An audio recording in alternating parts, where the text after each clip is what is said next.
Swagatam. I request all the dignitaries to please come forward and do.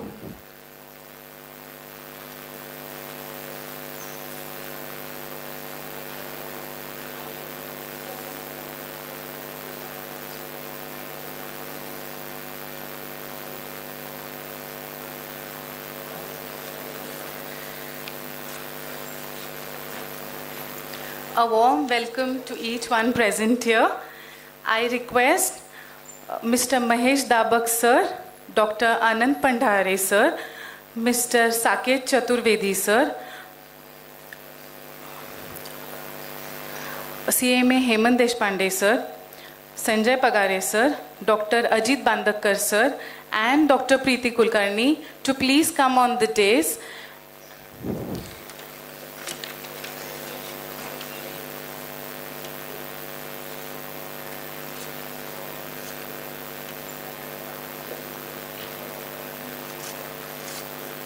I request everyone to kindly settle down.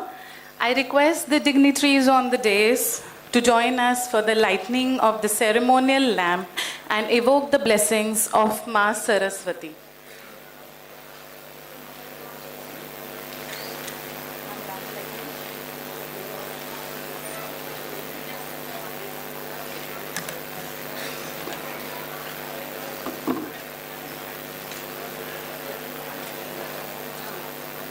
I request Saket Chaturvedi ji also to please join us on the dais. I request Saket ji. I request Saket Chaturvedi ji.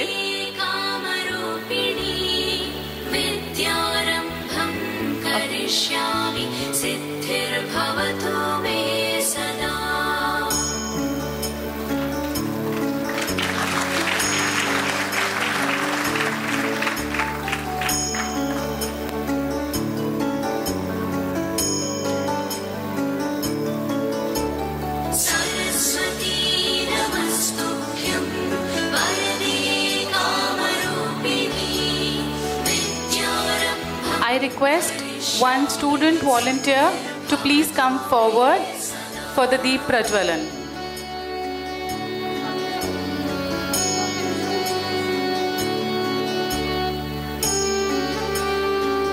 I request Mr. Bagle sir to please come on stage for the Deep Prajwalan.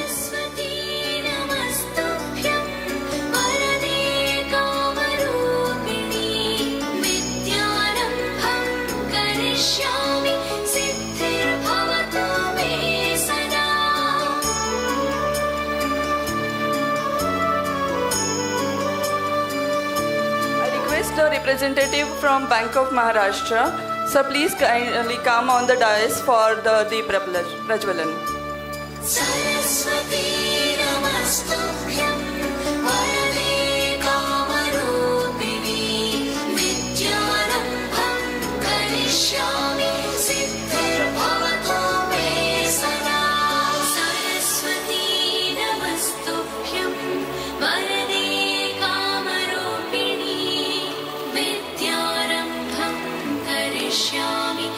I request Mr. Rajesh Deshmukh and Nachiket Deshpande sir to please come on the stage for Deep Prajwalan.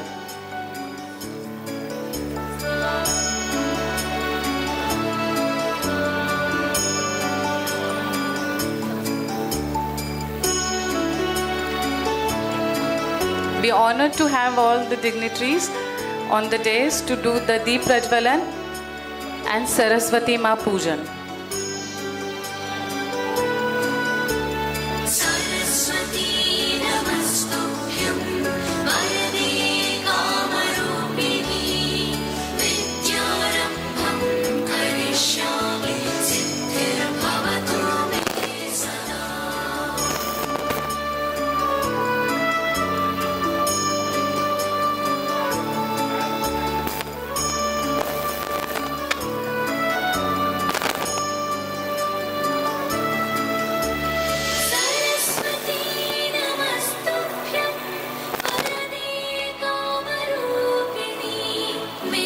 Thank you so much, respected dignitaries.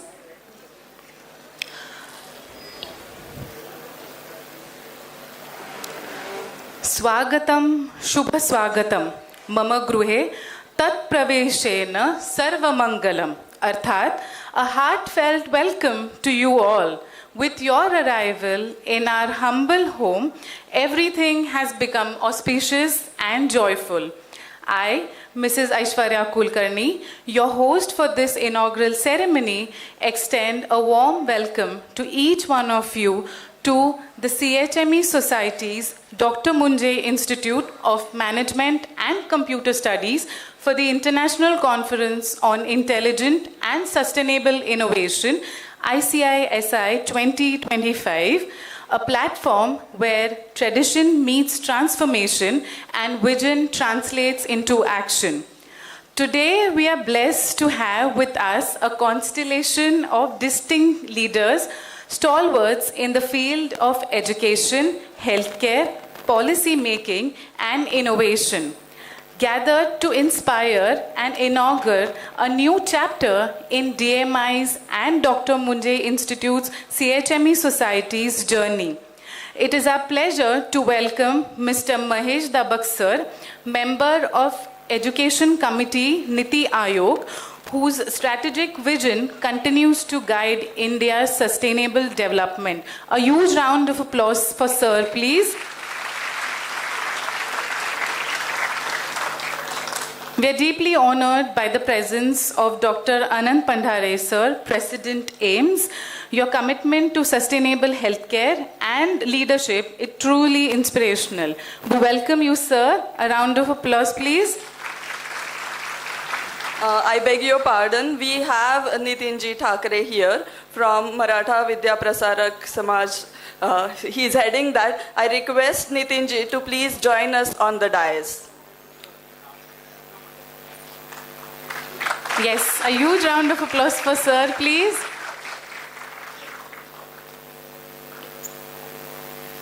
A warm welcome to Mr. Vaibhav Dange, sir, public policy expert in infrastructure. Okay, he'll be joining us soon.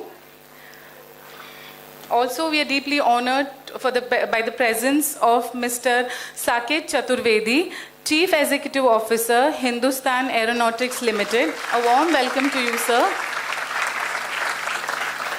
We would also like to welcome Dr. Kiran Thakur, founder and chairman, Lokmanya Multipurpose Cooperative Society. But unfortunately, due to health reasons, he couldn't join us. But we have a team on behalf of him. I welcome Santosh Bagle, sir. A huge round of applause for him as well.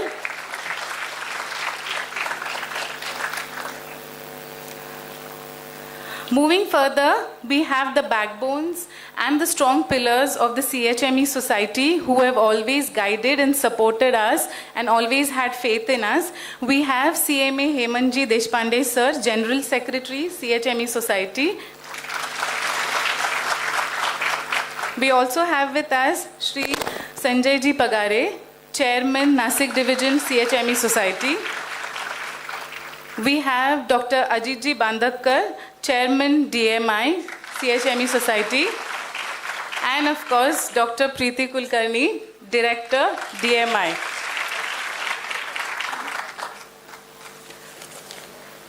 We are also honored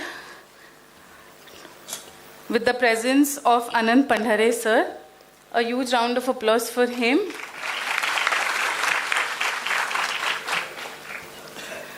Moving further, we are honored to felicitate our guest today. I request CMA Hemanji Deshpande to felicitate Mr. Mahesh Dabak, sir. A huge round of applause, please.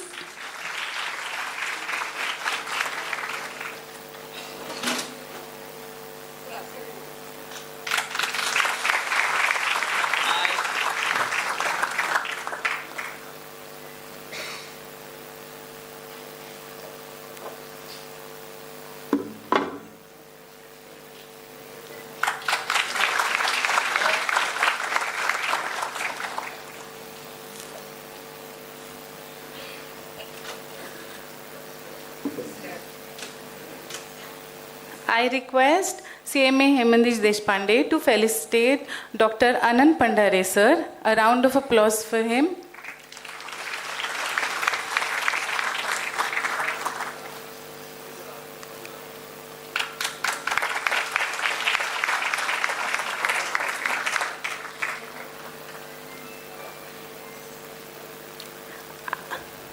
I request Sri Sanjay Ji Pagare to felicitate Saket Chaturvedi sir.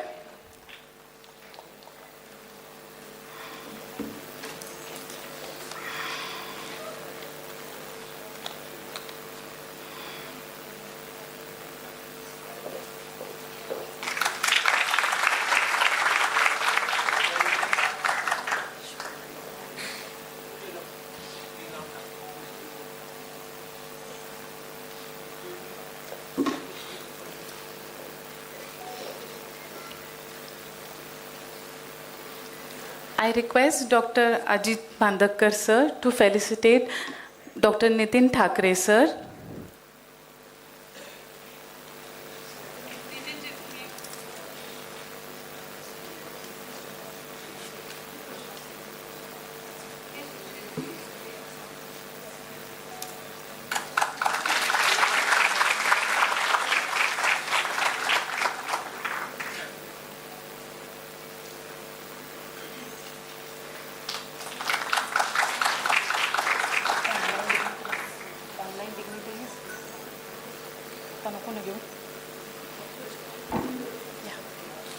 We're very pleased to have Mr. Vaibhav Dange sir with us. A huge round of applause for him.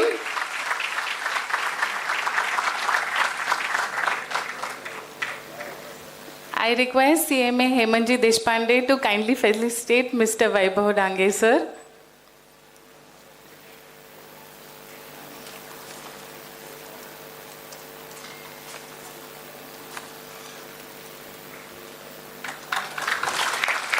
Dange sir is an expert in policy, public policy in infrastructure, green fuels and sustainable mobility, and a member of Board of Governors at IIM Nagpur. So we are very glad to have you, sir.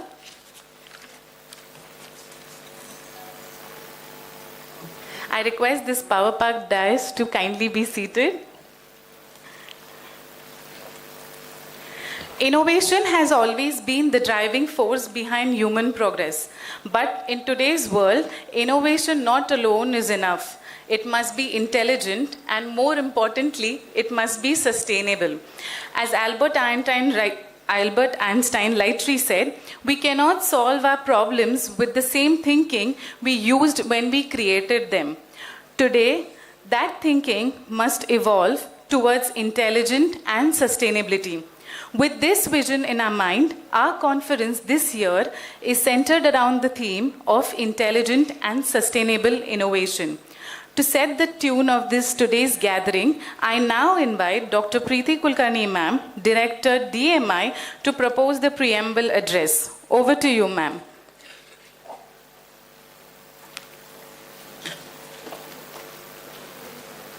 Standing in this Ramabhumi, I would like to start with Shanti Mantra, that something which is very special, which Bharat gives to entire globe. Om Sahana Vavatu, Sahanau Bhunaktu, Sahaviryam Karvavahe, Tejasvinam Vaditamastu, Mavid Vishavahe. Om Shanti, Shanti, Shanti. Meaning of this mantra from Upanishad is telling us about together we can create something which is very special for us, that is sustainable future. Together we can shine and prosper. With this prayer for all of us, I would like to welcome all who join for this international conference. People have really traveled across the miles from globe and of course the continental country like Bharat to this conference. We are of course taking this conference on a hybrid mode, but still we all are feeling that we have connection with each other. It gives me immense pleasure and privilege also to welcome you all for this international conference hosted by Dr. Moonje Institute of Management and Computer Studies. This is our first international conference and we are very happy and fortunate to receive overwhelming response in forms of 105 research papers and 15 universities and 6 countries across the world we could connect. So this conference is a grand success in terms of its academic contribution. If we look at it, CHMES society is bedrock for holistic education and national service. It is established in the era of British Raj and still serving the nation with its value system. More than academic forum, we expect ICISI 2025 to be a dynamic platform for intelligent people to discuss, deliberate on. It might sound like more as a director's speech, but yes, at DMI we strive hard for experiment, explore, and expertise. As such, scientific libraries and laboratories we might not have here, but we do have our laboratories outside in the marketplace. The proud alumni, Mr. Amit Bal from Hilton, Malaysia, Kamlesh Solanki, Berkeley's UK, Shweta More from DHL Supply Chain, Berlex. These are our beacon of intelligence and showcasing that how education can shape a future of individual students. We are really happy to be connected with various universities on behalf of Dr. Moonje Institute for this international conference.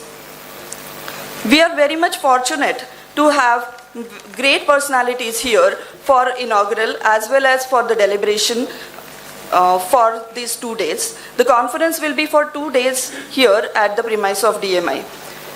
At DMI, we try to strive hard for our developed pedagogies which will be serving national education policy in future also.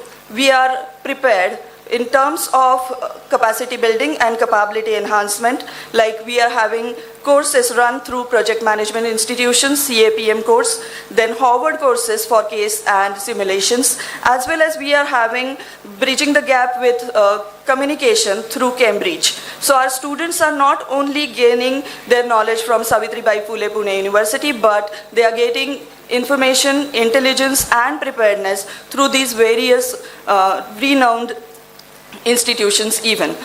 DMI is the institution where we provide the training to our faculties also for their capacity buildings. Our faculties are being trained from different IIMs, and our faculties also go as speakers in various universities like JNU. We are happy to share with you that 30% of our syllabus is being taught by the industry experts. So every part of it, we try to connect with the industry institution interface.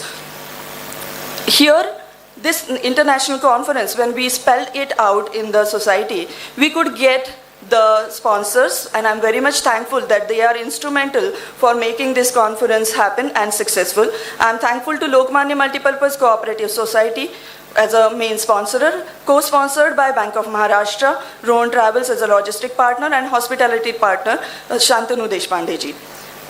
This is beyond understanding of any individual how sustainability works. So these people who are sitting on the dais and the dignitaries who are sitting off the dais will be deliberating, discussing, regenerating thoughts.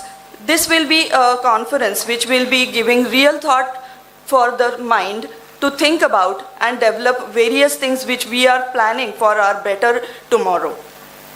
DMI's global vision is talking about national character building also. So here in research and publication, our faculties contribute in ABDC journals, A categories also, at Scopus Index journals and international journals even. Beyond academics, we wish to put our wings stretch towards CSR also. Our students and faculties contribute in constructing check dams in drought prone areas, and various CSR activities are taken every year under the guidance of various agencies of national importance. I know we all are eager and waiting for these dignitaries who are supposed to address the gathering. I am very much fortunate to have this great people and the thought process provoking individuals who all are joining their hands for our international conference here. On behalf of Dr. Moonje Institute, I welcome you all for this international conference. I am hopeful that Dr. Amit Ji Datta, AICTE Director, may join us soon through online mode. We are fortunate to have him with us. So with this, I'm welcoming on behalf of Dr. Moonje Institute of Management and Computer Studies, all the people who are present in person here, all who are joining in a hybrid mode with us. We provide you the platform for next further PowerPoint discussions. Thank you so much. I welcome you all. Thank you so much, ma'am. As ma'am rightly said, we are working on hybrid mode. So there are 1,000+ people watching us right now live on YouTube and various other handles. On that note, I will take the opportunity to invite one of the strongest pillars that we have, who always believed in us, had faith in us, and always supported for whatever ideas we came up with. Let's put your hands together and welcome CMA Hemanji Deshpande on the dais. We like to share a few words. Over to you, sir.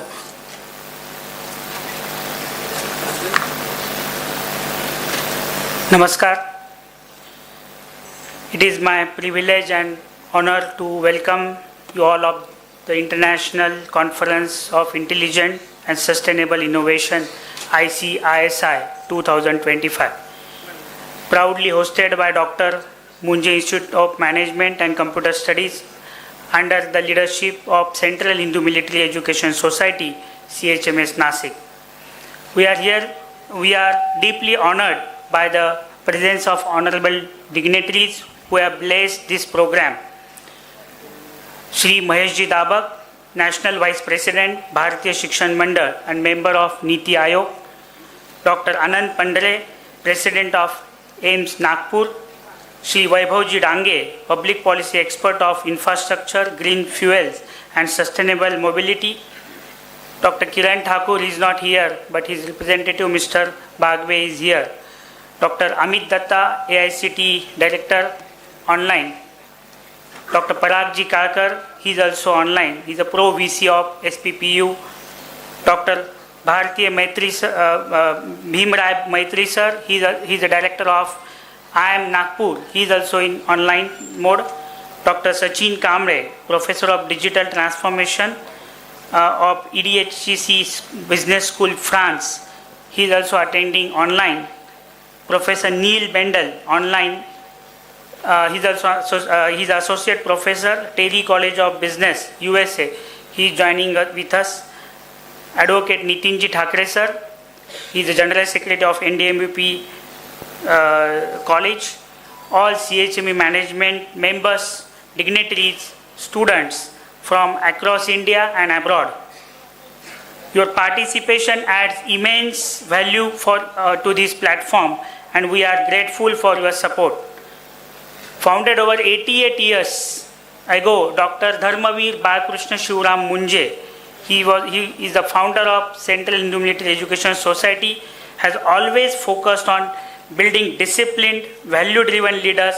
The organization has been recognized by stalwarts like ex-Prime Minister Atal Bihari Vajpayee ji and Honorable Prime Minister Narendra Modi ji. Today, among the dynamic umbrella of CHMES, Dr. Moonje Institute is one of the institutions which continues this proud legacy as a leading B school, blending academic excellence with ethics and patriotism. In a rapidly evolving world, innovation is not just about technology, but about shaping sustainable solutions and responsible leadership. ICISI 2025 is the step in the direction, bringing together brilliant minds from academia, research, and industry to explore ideas that will shape a smarter and more equitable future. On behalf of CHMES, I sincerely thank Lokmanya Multipurpose Cooperative Society, Bank of Maharashtra, Rohan Travels for their gracious support. May this conference spark collaboration, inspire innovation, and strengthening our shared commitment to build a sustainable tomorrow. I wish you all the best. Thank you very much. Jai Bharat.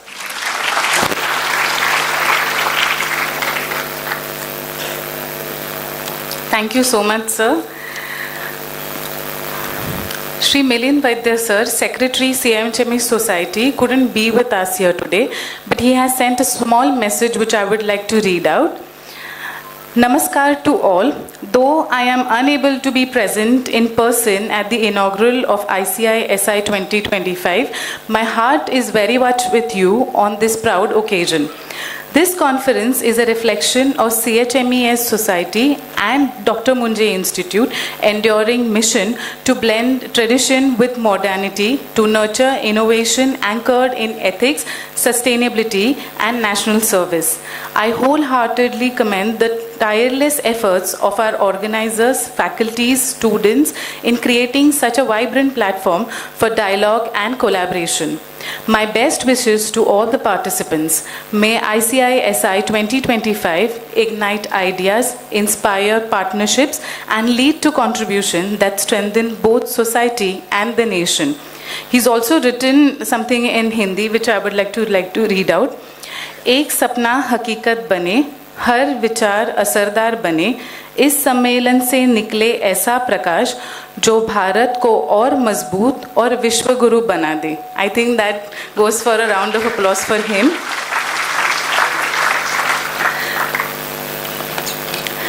Let us now invite our esteemed guest of honor to share their thoughts and visions about us.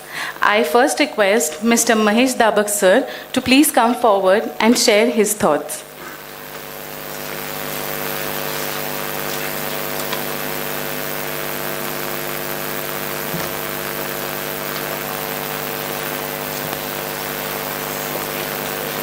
We are already late and I have been given 3 minutes. So thank you very much for Professor Priti Kulkarni.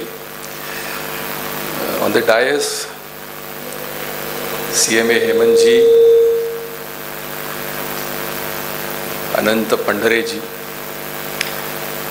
Saket ji, Chaturvedi ji and Vaibhav ji and all other dignitaries from the CHME Society. And the tall personalities sitting in front of me, Professor Makarand Kulkarni from IIT Mumbai, Hrishikesh Joshi, Narone sir, Professor Belgaonkar, and all others. They are all tall personalities and future tall personalities sitting in front of me, students of the CHME Dr. Moonje Society. First of all, when I got to know about this, the innovation is very near to me because research, innovation, patents and all we are promoting in many platforms, and when innovations word was understood from Professor Kulkarni, I was thrilled. And that too when the title was there, that was intelligent also and sustainable also. So congratulations to you, madam. Recently, I had written an article in where I mentioned that National Education Policy says that we have to go for the 50% of GR up to 2035. Gross enrollment ratio in higher education has to 50%. Today, Maharashtra is around 32% and overall 27% all over the India. So I had written that article and that I had mentioned only 50% achieving would be a disaster. Because today what is happening in higher education, students, we know that. So let it add to that skills, let us add to that research and innovation also, then that GR would be meaningful. So I think the very important topic of innovation is going to be discussed over here in the day's sessions. And latest like AI also subject is going to be here in this, and the personalities joining from online also, Professor Parag Karkar is there, Maitri sir, Amitabh Datta. I think they are going to contribute online also. So it is going to be a good. Nasik mein 2027 में कुंभ है. We are waiting for that. We are preparing for that also. तो यहाँ एक शिक्षा का भी कुंभ अभी से शुरू हो रहा है. That is, I am glad to go for that.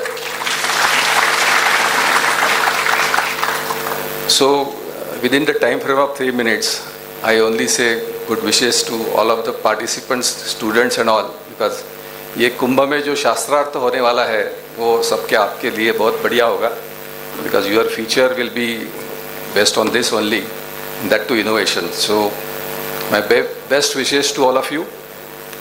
And you will excuse me because I have an online important meeting at 11:30, so I'll be leaving at 11:15. Sorry for that. Thank you very much.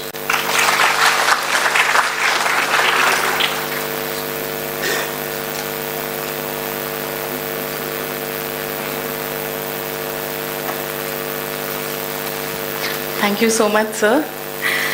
We now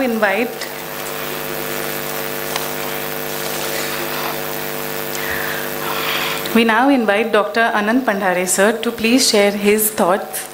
Over to you, sir.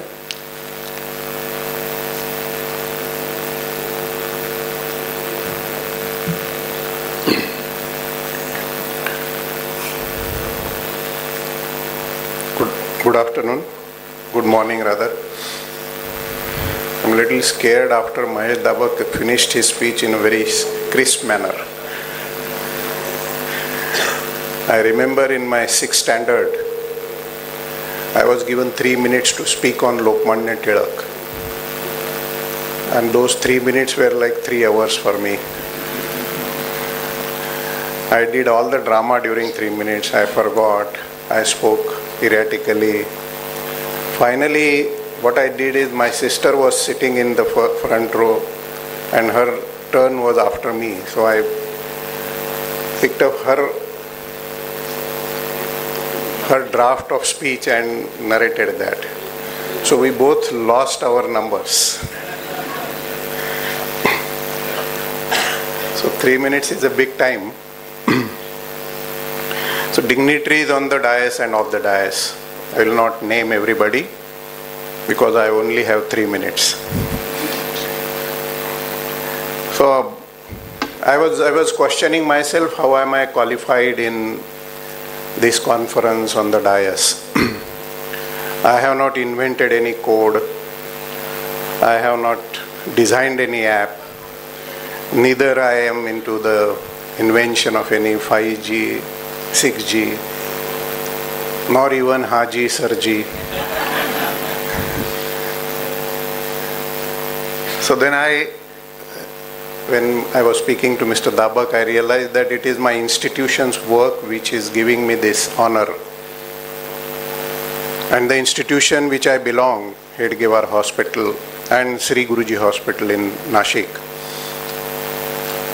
has done some courageous initiatives. In 1988-89, we started a hospital for the poor, which is now 650-bed hospital. Sri Guruji Hospital started. So at that time, it was a very courageous decision.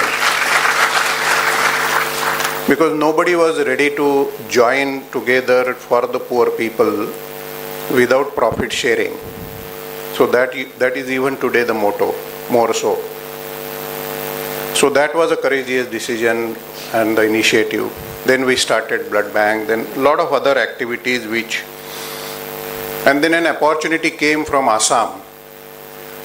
Somebody from Assam called and they said that there is a severe dearth of medical facilities in Assam. People are traveling 200 kilometers for even one sitting of dialysis.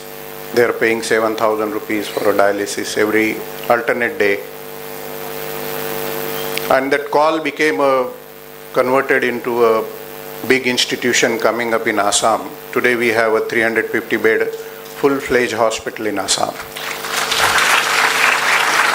And as charitable as Hedgewar or Sri Guruji in Nashik. So I think that is the reason I am here today. Because unless a courage is shown in doing something, I think that is the backbone of innovation also. That society generally goes run-of-the-mill people. They get graduated, they find a good package. Then for the rest of the life, they keep on changing companies. And that's all. At the end of 58 years, they retire. And then they think of some social contribution. So that's a routine pattern.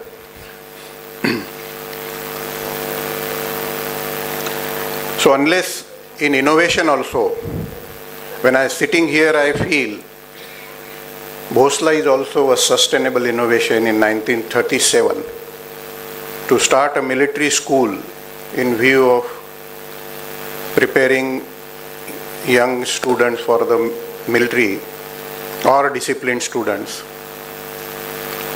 Is a courageous decision. It's a fantastic sustainable activity which is still going on. I don't know how many of you have heard about a village in Rajasthan, that is, the name of the village is Bhamp, B-H-A-P. There is a temple in the name of Meghaji temple, Meghaji ki Mandir. I feel that's a most sustainable, intelligent way of working for the society.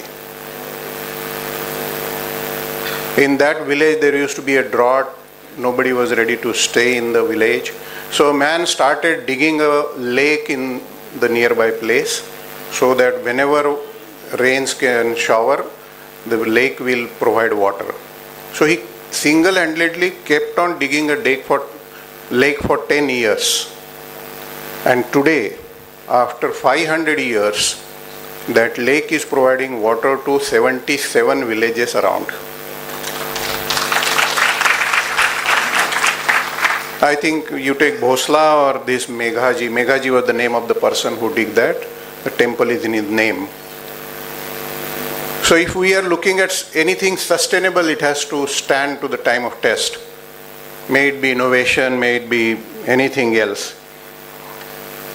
Dr. Preeti Madam was trying to set a tone of the conference, and congratulations to her for organizing such a brilliant conference. I remember that in 70s or 3-4 centuries before, people used to believe कि भगवान आकाश में रहते हैं, those stars are gods. And all of a sudden Galileo, Newton, they came and then they said कि there is a galaxy, Milky Way, and we are a small part of that Milky Way. And all of a sudden everybody started this, the sky is empty. उधर कोई God ward रहता नहीं है, अरे star है, milky वे है. I feel in innovation also we are working in that manner only. One day we might feel that whether the innovations which you have been doing are the real innovations or you need to be re-looked at it. Because the society, the way society is working, innovations are or sustainable and intelligent innovations needed. Society is currently in that era of innovations. New iPhone, new apps, new codes are writing, artificial intelligence is coming. In my field of medical field, robotic surgeries are coming. Somebody is operating from sitting in New York or sitting in Mumbai, and the operation is going on in, suppose, in Aurangabad. So there are a lot of innovations which are coming, and these have been going on. And because of this innovation, the West hemisphere of the world has become 4 times richer than 1930. All West countries are 4 times richer. But whether they are at peace, whether this innovation has taken them to a different level of understanding, coherence, cohesiveness, I doubt. Because this, in spite of having these innovations like robots and etc., the entire world is unsettled. We see that the world is not looking at the innovations in the manner it used to look. The unsettling is because we have finite resources. We talk about environment. I met somebody who is working hard in environment. We have increasing population. We have lots of environmental issues. Yesterday somebody was telling that, I think Nachiket was telling me, that insurance companies have changed their monsoon tenure. Now because monsoon, the variability of monsoon period is so permanent now that insurance companies are not treating monsoon the way they used to treat 2 years before. Its period has changed. So there are environmental issues, there are political unrest, only because everybody wants more, more and more. If you are doing innovation because you want something more, either a pay grade, either a promotion or a recognition, name, fame, something, you want more. Unstoppable desire of growth, unfulfilling desire of growth, which is leading to the unsettling. So innovations needed to be re-looked at and sustainable the way I explained the example of Mr. Meghaji. We need innovations. The country needs innovation, not just in technology, not just in AI, not just in device manufacturing, but innovations in the area where really human life will be touched upon. Otherwise, there is a share, there is one saying, कि because of this more and more and more desire, there's a शायर had said that एक कमरे में मैं रहता हूँ, बाकी मकान में मेरा गरूर रहता है. He has a big house, लेकिन कमरा सिर्फ मेरा एक है. So what we see, the current unsettled world, equations changing, diplomatic world changing, alignments are changing, everything because people want more. It's like as if we are chasing our own tail. You must have seen a dog in the street. He's constantly trying to bite his own tail and he's moving in circles. So whether society is also moving in the circle, biting his own tail, whether society thinking that this is the progress, finding new devices, finding new apps, writing some code, is the innovation. It is innovation, but it is not the only innovation society needs. So we need to change the perspective.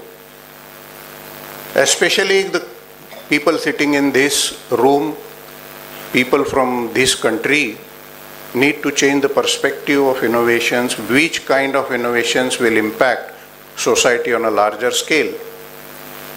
And that perspective need to be looked at first and then innovation. The younger generation, somebody called them the future leaders. The younger generation really need to look at that. एक गांव में एक मुल्ला रहता था, 5,000 लोगों का गांव होगा. मुल्ला नसरुद्दीन उसका नाम था. And this mullah was considered as a very wise man with a wisdom, जिसको ज्ञान है, जिंदगी समझ में आ गई है. So people used to honor him, respect him a lot. And in one day in Bazaar, mullah started searching for something on the floor. Bazaar में मुल्ला घूम रहा है, नीचे ढूंढते कुछ तो. So people, because of respect, everybody started searching. मुल्ला की help करेंगे. So somebody asked, मुल्ला क्या घूम गया है? मेरी चाबी घूम गई है. So all of a sudden the entire bazaar started searching for mullah's key. कि मुल्ला की की ढूंढ के देंगे तो उतना ही ऑनर है. और बीच में एक जवान, आप जैसे किसी one young man realized that he need to ask Mulla. He stands up, वो खड़ा होता है और पूछता है, मुल्ला चाबी गुमी कहाँ है? कहाँ पर गुमी है चाबी? तो मुल्ला says कि मेरे घर में गुमी है. जैसे ही मुल्ला का जवाब आता है, everybody stands on his feet कि पागल है मुल्ला. मुल्ला तो एक होशियार आदमी लगता है, सुलझा हुआ आदमी था और अचानक बोल रहा है कि चाबी घूमी है घर पे, ढूंढ रहे बाजार में. सो सब पूछते हैं उसको कि मुल्ला चाबी घर पे घूमी है और आप यहाँ ढूंढ रहे हो. हाँ, क्योंकि यहाँ पे रोशनी है.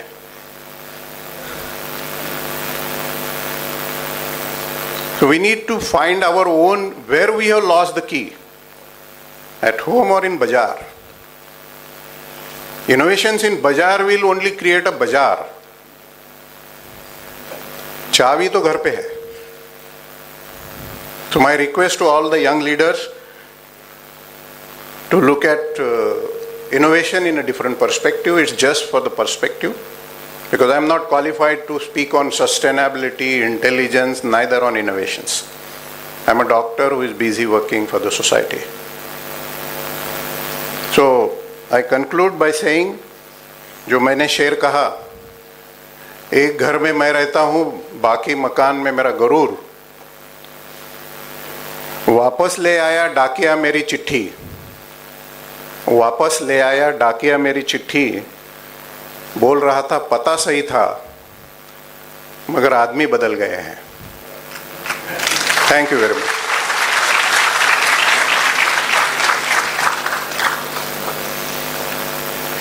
Thank you so much, sir.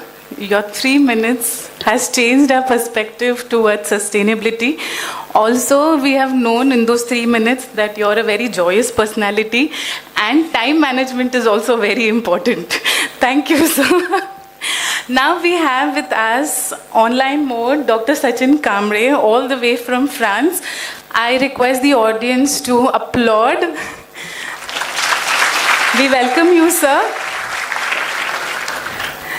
Dr. Sachin Kamre, joining straight from France. He is a professor of digital transformation at EDHEC Business School. So we're very glad and we're very eager to hear from you, sir.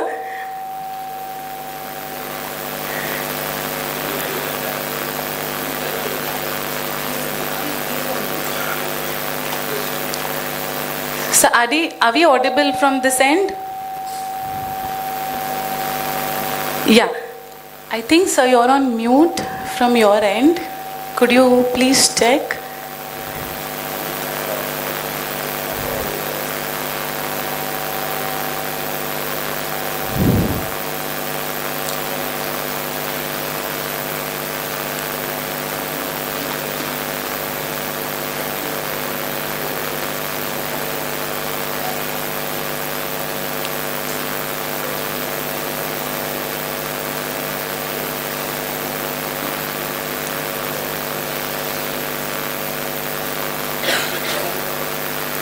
So are we audible?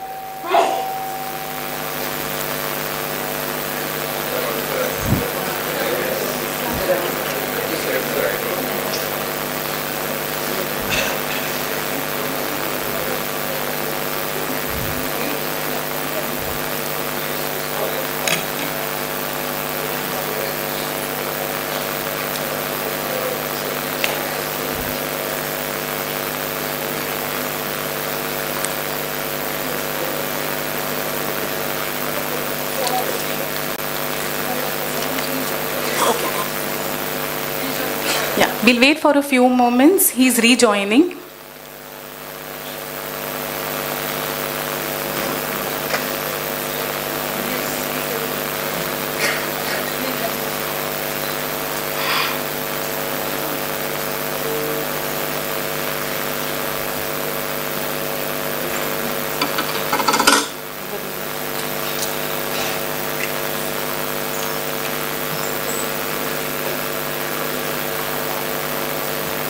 So are we audible?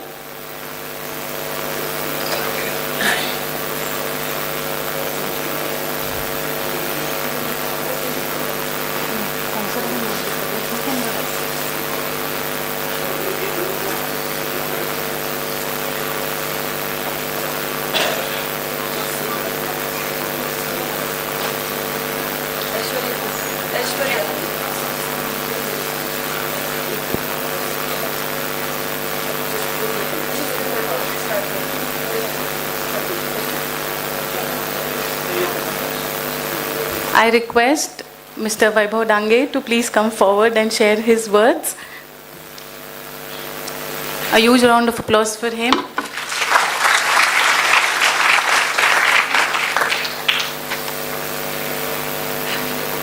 Thank you.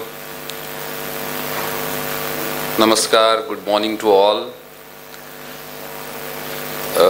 Dr. Pandhare, Hemant Deshpande, Mahesh Dabak sir, Sanket Chaturvedi ji, Ajit Bandakar, Sanjay Pagre, Dr. Preeti Kulkarni, dignitaries on the dais, off the dais, online, students.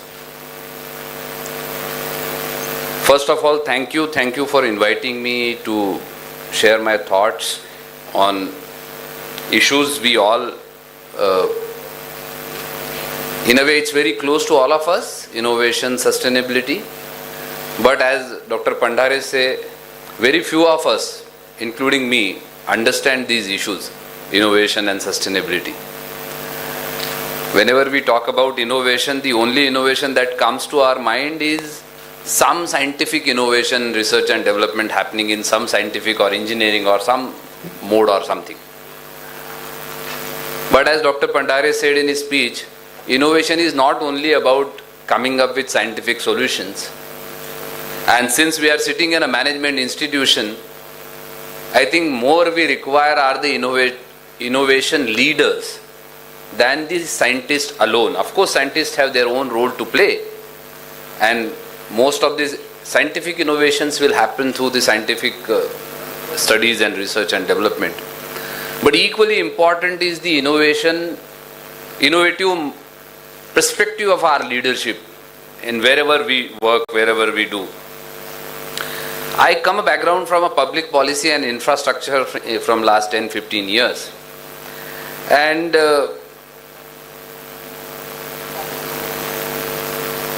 I'll try to share my experiences in infrastructure and sustainable mobility and bioenergy, biofuels. So we all understand the importance of infrastructure. Infrastructure is our economy's backbone. As they say, there are blood veins of our economy. Nation's economy's blood veins are infrastructure. And unless your blood flows smooth, your body cannot be very strong, healthy. Similarly, for economy to have to be very productive, strong, the major catalyst is infrastructure. And therefore, India, we all are proud of the immense amount of growth that has happened in infrastructure sector in last 10 years. And we all have experienced it, mega projects like Delhi-Mumbai Expressway or Samruddhi Expressway, which is just passing next to Nasik, or, Chenab Bridge, which we all are proud of, or the new railway line, which is reaching for the first time in Mizoram in few days. Honorable Prime Minister is about to inaugurate, or various bridges, tunnels, Sagarmala Port Development Program, Bharatmala Highway Development Program, from 75 airports few years back, 10 years back, to 150 airports today, and still counting. Another 30-40 are about to be added. From metro in 2 cities to urban transport, moving to a next level of urban transport mobility, metro mobility happening in more than 23 cities. Rapid rail transport services for a high capacity urban transport, for a hub and spoke model like happening in Delhi Meerut, rapid rail transport, or a high speed rail network between Mumbai and Ahmedabad. These all, these are not just engineering feats from the infrastructure perspective. They are also, in a way, symbol of a confident nation which is investing and preparing itself for the future. And I think we all aspire to become a developed nation in economic terms, but a very happy and satisfied nation in a general sense, providing enough opportunity for our youth, providing necessary environment for our communities to grow.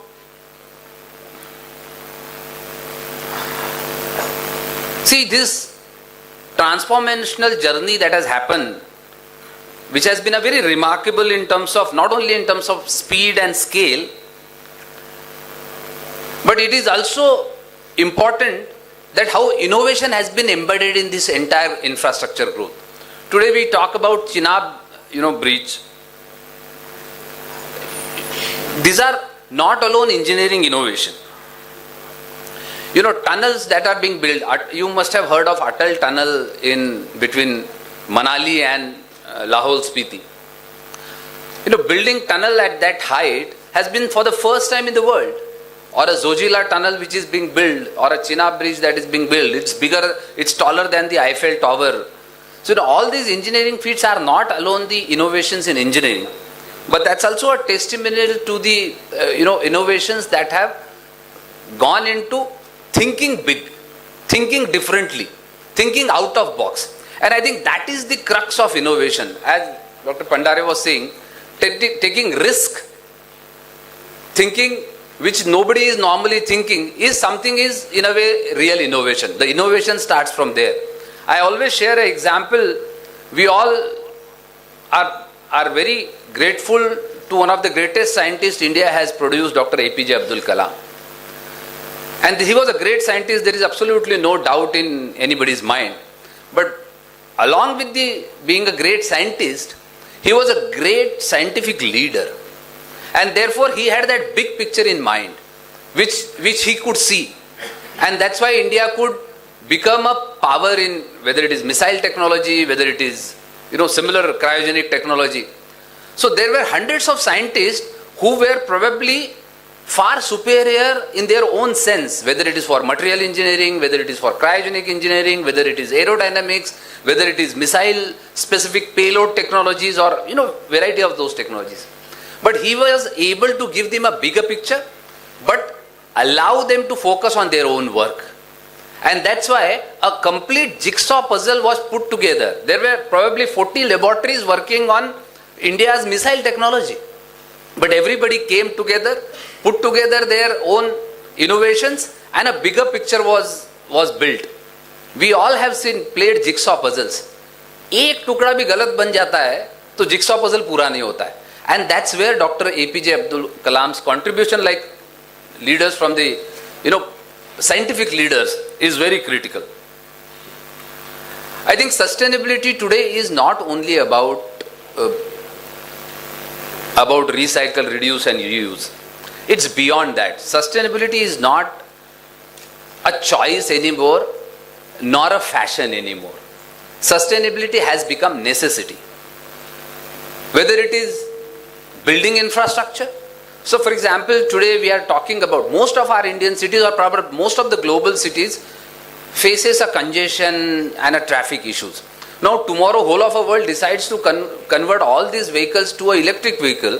That is not going to solve your problem of congestion. That is not going to solve your problem of traffic jams. That is not going to solve your problem of huge amount of fossil based energy that is required even to charge those vehicles. So sustainability from each aspect of how do we create a robust infrastructure, public transport system which is efficient, which is sustainable, which is effective, low cost and accessible to all. I think all those components put together becomes a larger objective of sustainability. And fortunately, Indian minds, engineers, innovators, managers, technology leaders, policy makers today are aware of these issues and have been contributing in creating systems which will be more sustainable. Like I was saying, in infrastructure, today 7% plastic, reused plastic is used in mixing with tar. We all use vehicles. The used tire, rubber is recycled, converted to a crumb rubber, and a crumb rubber, CRMB, crumb rubberized based bitumen is used in tar to improve the quality of the bitumen and also to make sure that we properly recycle our resources. Similarly, for building these, flyovers and metro viaducts, these days innovations are being done on how do we reduce the use of concrete in this whole designs, expand the spans, longer the span, lesser the usage of the material. Instead of steel bars, people are starting using technologies for which only steel fiber is reinforced with the concrete, high performance concrete. So there are many such innovations that are happening. And I think the core, to the core of it is the sustainability aspect. In fact, you'll be happy to know Delhi Metro, I remember I went to Delhi in 99 and it's now almost 26 years I'm in Delhi. The first inauguration of the first line of Delhi Metro was inaugurated in 1999. And today, Delhi Metro got most cleanest, greenest metro systems globally. In fact, Delhi Metro is the first metro which has earned carbon credits from United Nations. I think this entire feat is developed by Indian minds, Indian engineers. So whether it is a push of electric mobility, whether it is converging entire infrastructure planning to one Gati Shakti program, which is again creating a GIS based platform for convergence of planning, managing resources better, all those component. India has been looking to future in adopting those new technologies, new practices, whether it is construction practices, whether it is planning stage, whether it is implementation stage. Similarly, I'll finish by adding one more experience, and particularly these days, you all have seen social media is full of ethanol blended programs and challenges coming into the vehicles out of it. One of the most successful program in India in last few years has been ethanol blended program. And let me say this to you unambiguously. Please believe me, India has achieved this E20 blending program 5 years in advance. And E20 blending program is not only about blending ethanol to petrol. It is about making sure that we reduce our crude oil import bill. We have reduced crude oil import bill by almost 1,76,000 crore by just blending 20% of the ethanol. Out of this 20% of the ethanol, where 1,76,000 crore was paid to distilleries in India, 1,50,000 crore went to farmers. Imagine the amount of economic drive which we created. Out of that, we were able to save, let me check the number, around 50 lakh metric ton of CO2 emissions in last 10 years. And this is just beginning. Brazil has started doing it 35 years back. Brazil have 90% vehicles which are flexi fuel vehicles. And probably India will have to look at reaching that level. You go to fuel station in Brazil, you can choose 100% ethanol, you can choose 27% ethanol blended petrol, depending on what is the price today. I think that's where we will have to go. Brazil took 35 years. We are trying to do it in 12 years, 13 years, 15 years. I think that's the kind of push that is required, and that's where we as a citizens will have to keep our nerves in control and keep our resolves on. And I can assure you, there is absolutely zero impact on the vehicles and engines. All engines coming in India after 2021 are E20 tuned vehicles. And all vehicles before that have impact not even 3%, less than 3% impact on the mileage. ज़्यादा impact तो हमारे traffic और driving style से पड़ता है हमारे mileage पे. E20 से नहीं पड़ता है. But I think we'll have to, as I said, sustainability is not only about using green fuel. It is about looking at entire, nation's priorities. And therefore, we being a large nation with a huge agriculture, contribution from the farmers, we will need our own energy security. We will need fuel which is built from our farms. So, we will have to move from importing the fuel to farm to fuel. And this cannot be the only solution. For example, ethanol is one solution. Our municipal solid waste is a bigger challenge, and there are around 200 plants already set up to convert municipal solid waste to the compressed biogas, and this will continue. For example, those who live in, I'm sure you must have read news about pollution in Delhi between November, December, and lot of parali burning happening around Haryana and Punjab. Now this entire parali can be converted to a compressed biogas and can be used as a CNG in the vehicle. Around 200 plants are being set up in India. Government of India has a very ambitious target of setting up 5,000 plants. Now municipal solid waste is a big challenge for every city.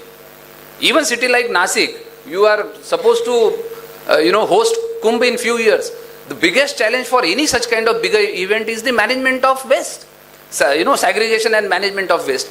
So these kind of solutions is not only about giving scientific solution, but also about embedding that to a complete thought process of how do we want to grow. As Dr. Anand Pandhare said, if we really want to be a Vikasit Bharat by 2047, it is not only about coming up with innovation.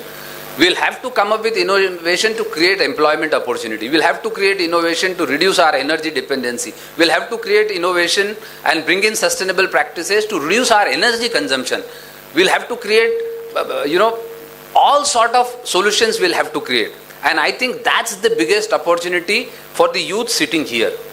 Because it's not only about innovation and sustainability to solve problem. It is also about there is a huge amount of population that needs all those kind of services, that need food, that need health services, that need public transport, that need all kind of services. And that's where you have an opportunity to come up with lot of innovative ideas. Today, our biggest contributor, employment contributor, has become gig workers. Do we want to remain only limited to the gig workers? For example, 10 years back, we had around 200, 300 startups. Today, we have 1.5 lakh startups. And those are coming up with very different solutions. Innovations not necessarily scientific innovations, but innovation in services we provide, innovations in the way we do our businesses, innovations the way we manage our assets, innovations in the way we manage our resources. I think innovation is a thought process which is required to everywhere anything and everything we think. I think I have exceeded my time. I am extremely sorry. I am not good at time management, but I thought whatever I felt by my heart I wanted to share with you. Thank you for inviting me to share my thoughts with such an august gathering. Thank you once again. This is my second visit to your institute. I'm grateful to the institute for calling me again and again. And I have a very nostalgic connection also. I was part of the, I think, 89-90s summer camp which Bhosla Military School every year organized. तर मी इथे रामदंडी होतो, त्यामुळे मला इथे यायला नेहमी आवडतं. Thank you for inviting me. Thank you.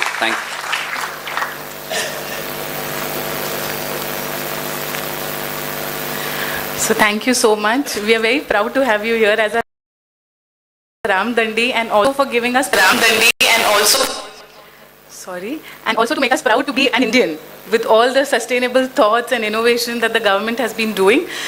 We have a lot of participants online who are our chief guest. We also have Mr. Amit Bal. He's a distinct alumni from Malaysia. We have Shweta More. She's also our alumni from the European Union. We also have Dr. Amit Datta. Sir, we welcome you.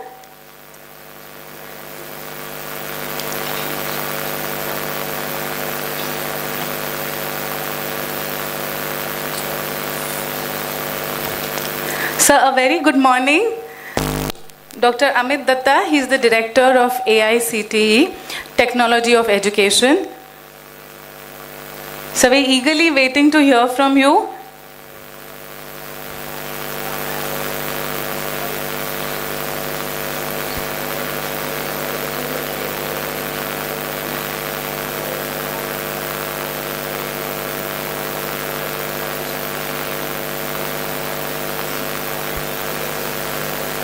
Am I audible, madam? Yes, sir.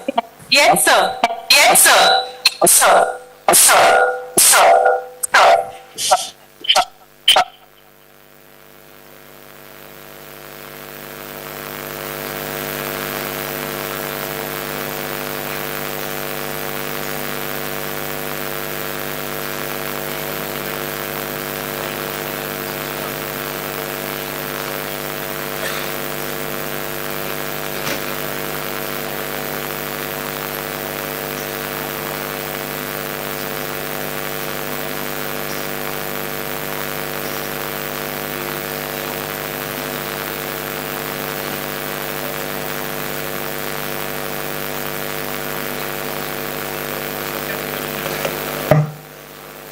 attending one of the flagship programs of AICTE, which is the grand finale of the cryptic crossword puzzle.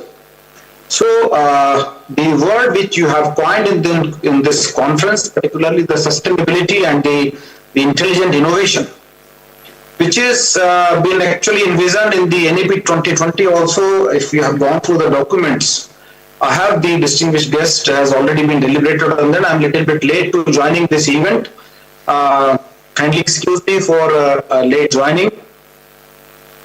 But this institute is particularly very close to my heart.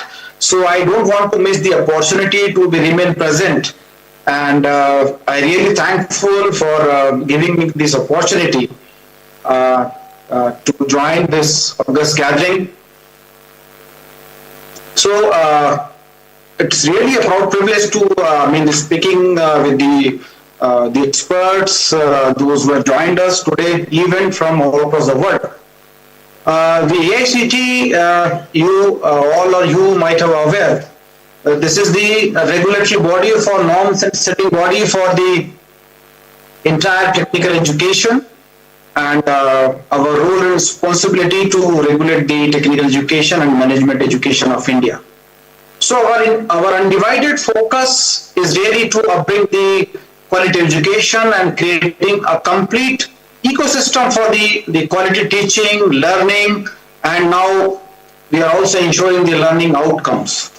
So the two flagship programs which AICTE is already running, which is the Innovation Cell and which is organizing the Smart India Hackathon, which is the world's largest open innovation platform. Now this year we are expecting more than 5 lakh students are going to participate. And at the same time we have also started the Atal Faculty Training Cell, which is actually training the faculty members on the cutting edge technology. So far we have trained more than 4 lakh teachers in the new cutting edge technology areas. So these are the two hybrid identity programs of AICTE, and the importance of all the emerging areas like AI, ML, and now the generative AI has reached us, and which is knocking the doors. And definitely for India, it is a baby in diaper, and a lot of things to be learned from the generative AI, which is actually heading in other countries, neighboring countries, maybe the predictive AI in the form of. So we all are aware that the Indians are very fast learners, and that we have established a brand. And we are proud to say that AICTE has produced the engineers which has the we have the omnipresent all over the world. Our engineers are available, you see, and they're heading the multinational companies in America and UK and Canada, you name it. And we are proud to say not only the abroad companies, our Indian ISRO, you can say DRDO, in the Chandrayaan, all the women engineers are graduated from the AICTE approved institutions. So we have the capacity and scalability to actually producing the largest Indian engineering graduates. But at the same time, we are focusing on the quality of education also. So COVID has actually shifted the paradigm of learning in the Indian education system. So the way our higher education is imparting instructions in laboratory, in workshops, and now it has got completely changed. And we, at the same time, we are also marching towards changing the pedagogy also. No more the mugging learning is relevant. And we are completely revamping the curricula, and we are actually marching towards the revamping the pedagogy also. Now the problem solving, critical thinking should be the pedagogy of the learning. And the most important is the examination system need to be reformed. The way we are actually conducting our examinations is no more relevant. The generative AI is going to give you the next year question paper what your teacher is going to ask. So the present system is going to be irrelevant, I'm telling you clearly. So there are a lot of things which need to do, and our teachers are really on the rampart. Every classroom, every 60-minute classroom is being watched by every students what you are talking during classrooms. If you are copying something, they will say simply copy from the Google and is coming and delivering irrelevant things. So everybody is in the entire education system is on a task. If we don't do, our young generation will remain unattended. So we don't want to say and don't want to make them feel that they have been deprived. And we are now focusing more on the AI, ML, the blockchain, the cyber security, and we are actually collaborating with the foreign institutions also. So now our students are equal partner in the new academic self-paced learning environment. So the online learning is also actually picking it up, because the most of the students, they wanted to work at the same time and they wanted to get their learning through online mode, self-paced modes. So that's why we are actually producing the content of the entire technical equation in the regional languages. We have the Section 8 company Unveiling, which is actually translating the all engineering and diploma books in the regional languages. More than, and see, this is not a price item, we have made all the books available in our e-book portal, which is free of cost. More than 5 lakh downloads has so far been done by the students. So this is the things where we actually wanted to go, and we all are aware the United Nations has given the sustainable goals.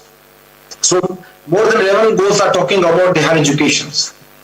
So over the next 5 to 10 years, the skill set, traditional skill sets is also going to be changed. We need to have the different set of skills, which is actually dramatically shifted in the several factors, which we need to capture and deliver during our classroom delivery.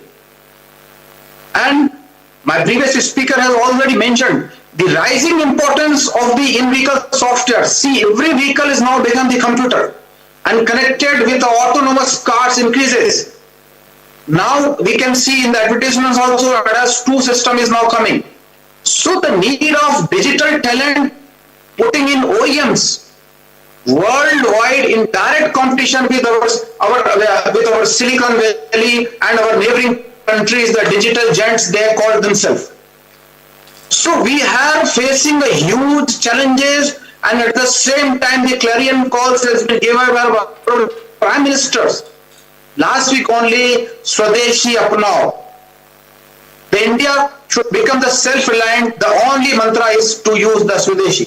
But that is not going to be fulfilled until unless we will inspire our engineers to innovate and replace the global products one by one from our country and increase putting the Swadeshi products in the shop floors. So despite this 2020, we all know is a tipping year for the electric vehicle sales was down, automakers and consumers will need to accelerate it, and now it is picking it up. So from the vehicle is critical. Currently the road transport, we all know the Mumbai, we have seen the Bangalore, we have seen how the huge transport problem is coming. So from the road transport account, the 13% of global carbon emission is happening. So a particular decade, made from 2025 to 2035, will determine whether the industry can keep the cumulative CO2 emission for passengers cars through 2050 to under 45 gigatons. So the energy and the transport sector can work together to drive these smart charging technologies that would in turn accelerate the shift to electric vehicles. So the coalition can develop the clean supply chain for the creation of low carbon emissions. I was fortunate enough to visit last week the US. So we have made several efforts to create the workforce for the electric vehicles, the charging stations, how it can be transformed, and how the new workforce should be available and the talent pool should have been created to cater the need of electric vehicles from the repairing to the manufacturers. So ultimately the regulators, the policy makers, have to intercede, adopting an ecosystem perspective with the cross-border goals and meaningful timelines for everything, from number of the charge points to be needed, the trajectory of the carbon reductions. So without this kind of cooperation, it is unlikely that the shift to electric vehicle will realize its full potential for creating a sustainable battery value. And if you can see, the concretization is also the same thing, because these are the two extremes can be met through the green self-healing, ultra high performance or 3D printed enabled technologies. So the building construction, the UAE already started, now mandated with the IoT and the AI applications to regulate the temperatures and the humidity characterizations during the construction. The purposeful insertion of the friendly bacteria to heal the concrete cracks, weather leaks, and bends its cities like, Mumbai, it will create a lot of opportunity for the employability, not only construction but also research in manufacturing concrete. Just imagine if you have a concrete bridge road in the city that absorbs the solar energy during the daytime and emits light after sunset, and also give a power to a charging point. This is likely to happen, I'm telling you. Mexico has already started. So a great ideas has to be implemented, and we are actually sensitizing our Indian students to come and innovate and solve the country's problem. And we have actually made the main theme of our Smart India Hackathon is the problem solving aptitude of the students. We are collecting the problem statements from the different ministries and throwing towards the students to solve the problems. They are feeling the ownership, yes, we are the problem solvers of the country. So these are the few initiatives which we are actually taking forward for maintaining and the quality of technical education among all the institutions.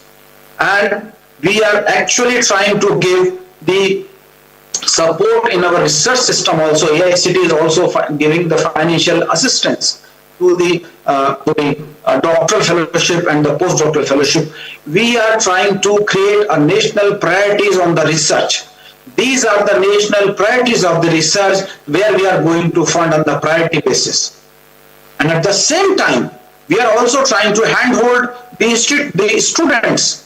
We are trying to create the mental wellness card for the students, where their stress can be calculated, their peer group stress can be calculated, and they should have been given the more happy hours during their campus life. So thank you so much for giving the opportunity and talking to all brilliant minds. I'm fully confident that the Dr. Narsimha Moonje Institute has invited all the brilliant minds of the India. Thank you so much. Namaskar. Jai Bharat. Thank you so much, sir. It was our honor to welcome you here, and we could feel the eager with what you were saying with all the urge. Thank you, sir, for being a part of this. Now I request Dr. Sachin Kamre from France to please share his thoughts.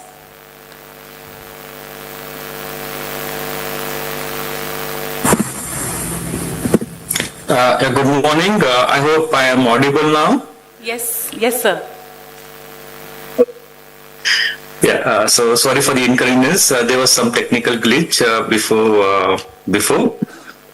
Okay. So without wasting much time, I would start with my small talk. Good morning, distinguished guests, colleagues, and friends at ICISI, organized by Dr. Moonje Institute, Nashik. Thank you to the organizers, the partners, the volunteers, and to all of you who have gathered over here to build a sustainable future for a living. Let me start with a small example, which is based on my experience of consulting companies. So this is an example from an Indian company. So a mid-sized factory, a textile factory basically, which was battling with energy spikes, high bills, machine downtime, breakages, and increased scrap rejections, quality rejections. So when we visited this company, when we studied the system, we found that they were highly conventional and they were not able to cope up with the emerging technologies. So my field is digital transformation, AI, ML, and emerging technologies. So our team, we proposed, we worked on 3 dimensions or 3 lines. So we suggested some sensors to predict the failures for the machines, shifted part of the power which they were using. It's a high power consumption industry, so we shifted part of the power to a rooftop microgrid, and we also redesigned some of the components, so basically the maintenance parts which were used for the machines. And in general, if I talk about other companies, we also comment, or we also give recommendations on redesigning the components with a focus on remanufacturing. Now, this type of recommendations or interventions, it actually pays off. It pays off in terms of reducing the cost, making the system more smarter, more cleaner, and also more resilient. Because it's just not at the factory level, we are proposing some innovative technological implementation, but then also we are focusing on, like, say, how you can be making your product more competitive in terms of circularity, so that it offers benefits to the customers. Now, this is what we call as the intelligent and sustainable innovation, which is data-informed, human-centered, carbon-aware, and also circular by design. Now, I will take this opportunity to offer 3 ideas and a simple 6-month challenge, which maybe we all can consider going out of this room. So let me start with the ideas. So the first general idea, it's very general, it's based on my experience. So the first idea is that intelligence must serve intention.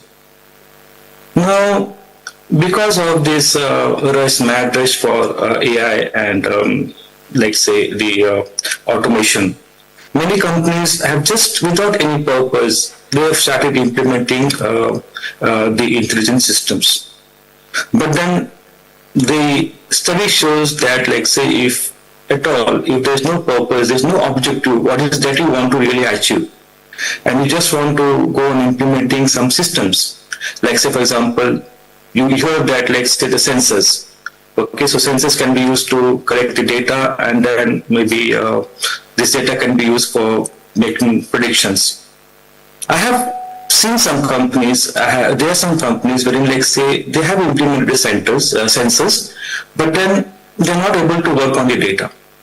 So they have implemented the budget, they have exhausted the budget on making the system automated, they have the sensors, but then they have exhausted those funds, and maybe now they don't have funds, like, say, to store the data, or maybe, like, say, to work on the data and to make the predictions, how this data can be used for making the systems effective and efficient. So that's the first idea. So if at all, if you have to be intelligent, if you have to be sustainable, see to it that, like, say, there is a clear purpose. Without clear purpose, there is no point, because this will only multiply the waste, okay, instead of multiplying the value. So it's very important to first understand, to first investigate what is that your customer wants. What is that your business needs to do so that you can fulfill those customer wants? So that's the first idea. The second one is the second idea is like the digitalization and the decarbonization are twin transformation. So it's very important that you should also study the effect of your projects. Like say, for example, if you want to go for the intelligent systems, you want to make a system digital, it is also going to have an impact on the carbonization effects of your company. So see to it that it has to be treated as a single program. These are not going to be two separate programs like, okay, we are going to make the systems intelligent and maybe in the next phase we'll see to it like say how we can decarbonize. So digital without decarbonization risk makes the system more unsustainable. So it's very important that we have to fuse them together. Like say there are some technologies like digital twins, which is basically a replica of the a virtual replica of the physical system. So this can be used because I have done a lot of research. I have implemented digital twins in the companies, and then we have found that the digital twins offer a lot of benefits. Like it helps in for cutting the material use, for predictive maintenance, so that extends the asset lives. So carbon-based scheduling can be done that shifts loads to the cleaner hours and so on. So it's basically a simulation system which can be used. And this is just one other example. The third idea which I would like to present before this gathering is to innovate like a system, not a silo. Now we know that any company, any product which is working, it has to work as an integrated system. We call it as a supply chain. So we have the suppliers, we have the manufacturing companies, then we have the distributors, we have the retailers, and then finally we have the customers when they're going to purchase a product. So it is not that like, okay, for example, we say that, okay, right now we focus on the manufacturing unit and maybe later we can see on how we can do it in steps. No, this is just not possible. Every product has a supply chain. Every decision that you're going to take has an energy, data, and human footprint. Now, it has to be an integrated approach that we have seen that has been successful. These are the coordinated innovations. When like say the data is required to be shared, the incentives getting out of these benefits, that has to be shared. There has to be shared accountability across suppliers, customers, regulators, and also the communities. So, based on these three ideas, I would come up with 4 concepts or maybe 4 terms that needs to be looked before we proceed with developing the intelligent systems. The first is, I call this as the 4 I's of sustainable innovation. The first I is the intention, which is basically the purpose. So define the outcome in customer carbon and also in terms of, okay, and then find the biggest levers, basically the KPI.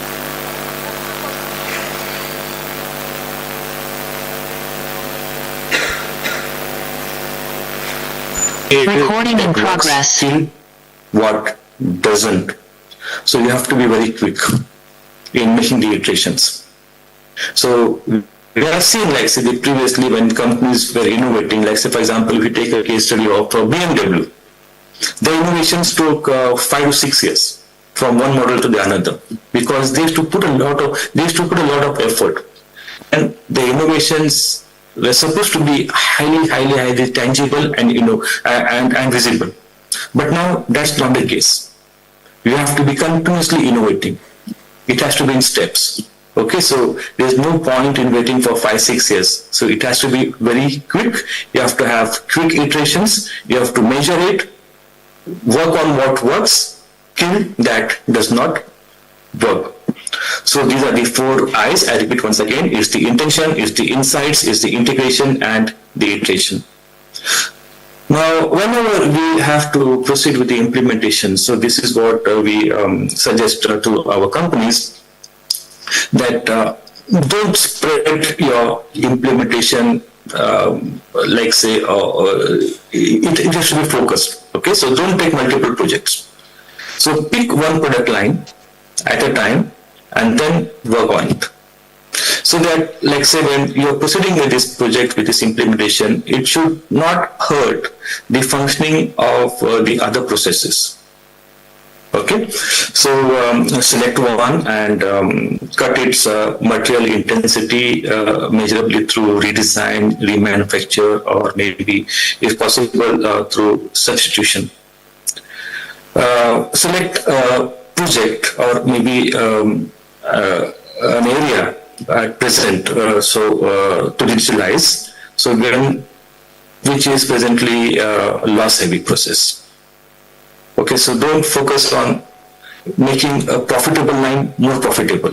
Okay, so you should select a project wherein, like say, the outcome would be easily measurable. It's the returns has to be highly tangible, so that it motivates the entire team, and it is useful for you to take your future projects as a follow-up activity. So these are the two key things that is important when we proceed with the implementation aspects. So we talk about the future as if it will arrive on its own, but then it's not that easy. The future is to be made by choices. It depends on whom we are going to hire, what we are going to fund, how we are going to measure, what we tolerate, what we don't tolerate. So if we demand that every project is carbon clear, is having circularity aspects, resilience and trust, we won't just avoid harm, we will unlock creativity. So all type of constraints has to be considered, it has to be clearly framed, because they act as fuel for such projects. The point of intelligence system is not to replace human judgment, but to amplify it. So the designers design better, the operators operate faster, and the communities, they prosper longer. So coming to an end, I would just emphasize this point that let this be our commitment at ICISI to build systems that learn and last, to cut emissions and create dignified work, to use data to see for the future and add values that are useful for nation building. So if we do this together, we won't just predict the future, we will design it and deliver it. And that's the need today. Okay, so it's just not predicting. AI is just not prediction. Okay, AI is how well we can use that to make sustainable designs and deliver it to our customers, to our communities. So with this, thank you once again, the entire team of this conference, the director, Professor Kulkarni, and all of them who are present over here. Thank you so much. Thank you, sir.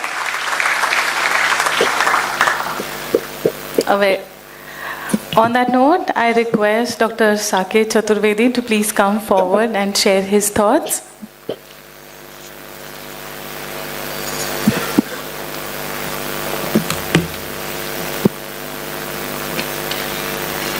Good morning, dignitaries on dais, dignitaries of the dais, faculty. Sorry, we are unable to hear online. And all these students of DMI.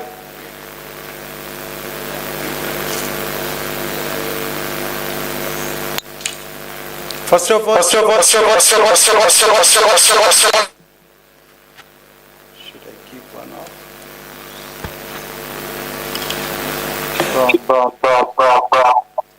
The director. I know the time is already exceeded, so I should not be repeating it twice of what I am going to say. So I'll crisply say, but of course, I thought so many subjects what she has covered, let me suggest something which is very relevant to the present industry. And believe me, I couldn't think of anything which is not covered in this particular conference. So a lot of congratulations and appreciation to DMI for selecting the topics. It's really very relevant.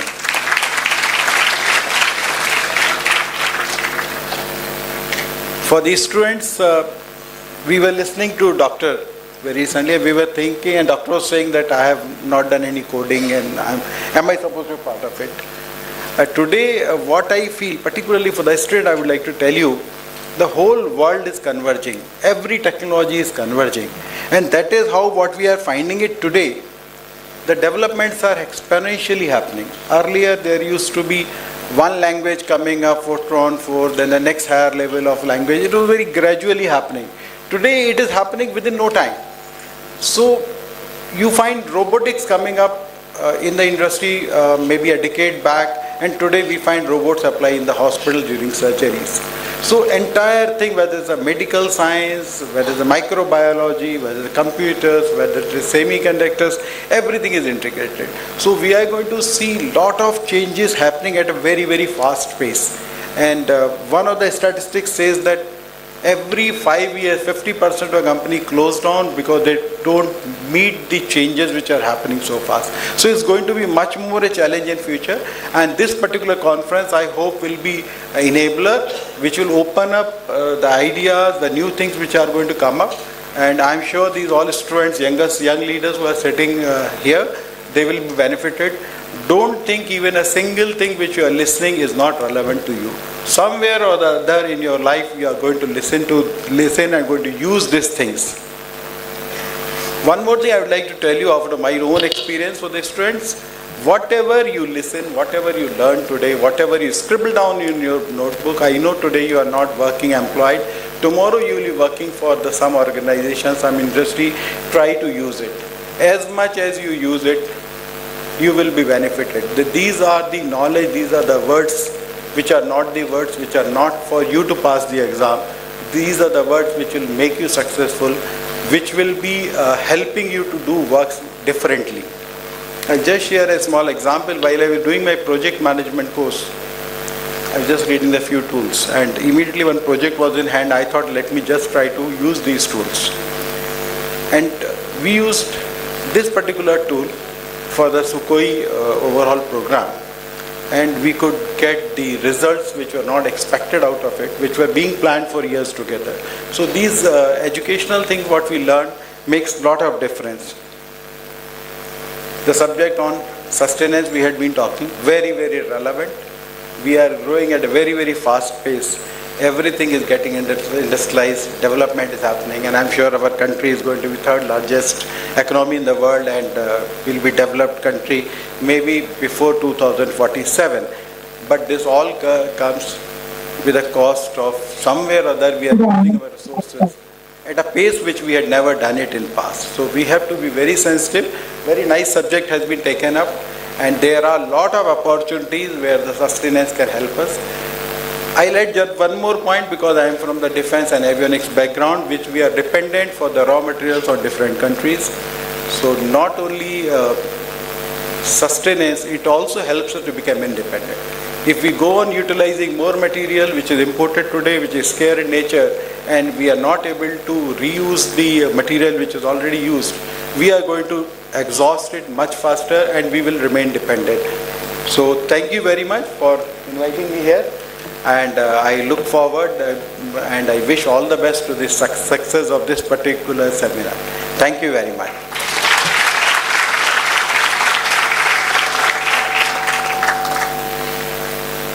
A big thank you to all the guests of honor to share their time and their words with us today. We take a moment to express our heartfelt gratitude to our sponsors. First, we have Mr. Santosh Bagle from Lokmanya Multipurpose Cooperative Society. He is the regional manager. Sir, I request you to please come on stage. I request Dr. Ajit Bandakar sir to felicitate him. A huge round of applause.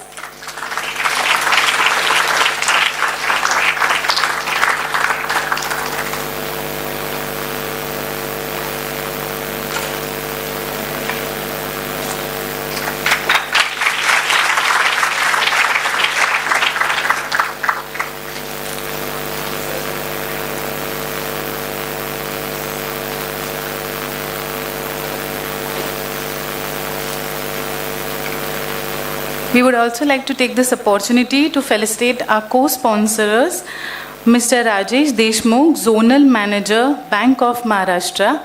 Sir, I request you to please come on stage.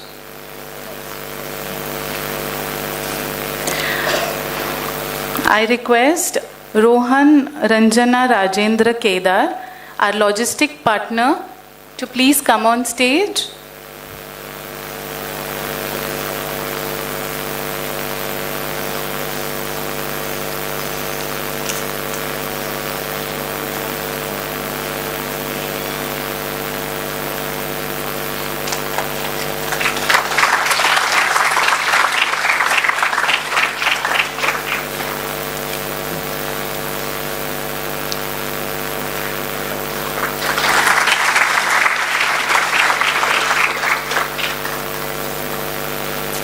Thank you, sir. We would also like to mention Mr. Santanu Deshpande. He's our hospitality partner. Ladies and gentlemen, now we arrive at a truly significant and symbolic moment of today's ceremony, the unveiling of the emblem of ICISI 2025. Mahendra Dada, center.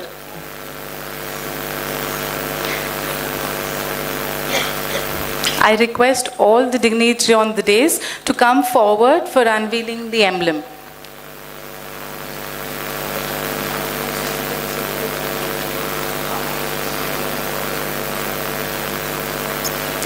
Let the unveiling mark the beginning of a new chapter. With great anticipation and reverence, I now request Advocate Sujata Kate ma'am to kindly come forward to brief us about the emblem and its significance. A huge round of applause for ma'am.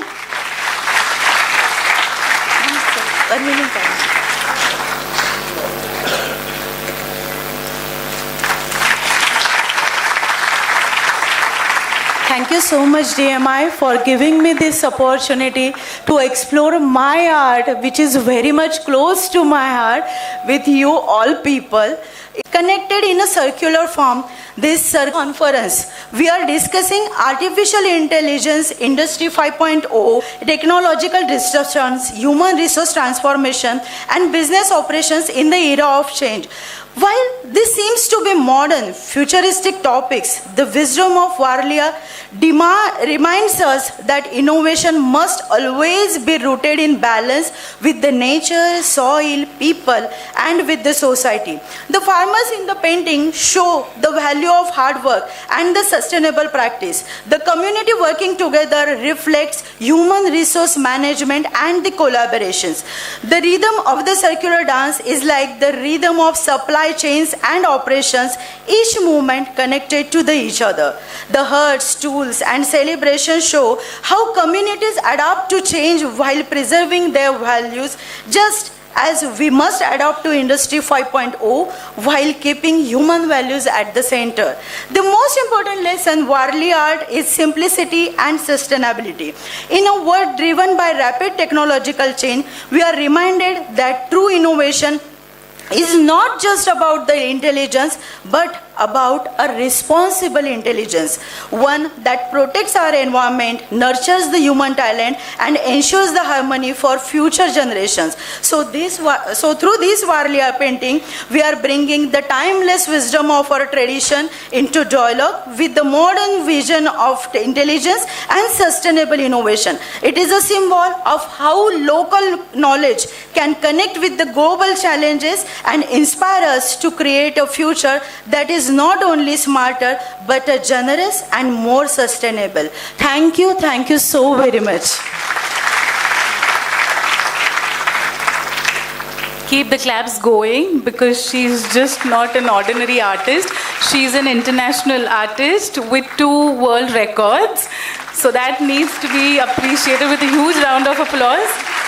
I also take this opportunity to be a proud member of DMI, because As we can see, we are showcasing sustainability in many dimensions. I would also like to say a small phrase in Marathi which says, "As a Soniyacha Dino." So that's very apt to the occasion that we are here today. I request Dr. Ajit Bandakar sir to please come forward and formally conclude and give us the concluding remarks.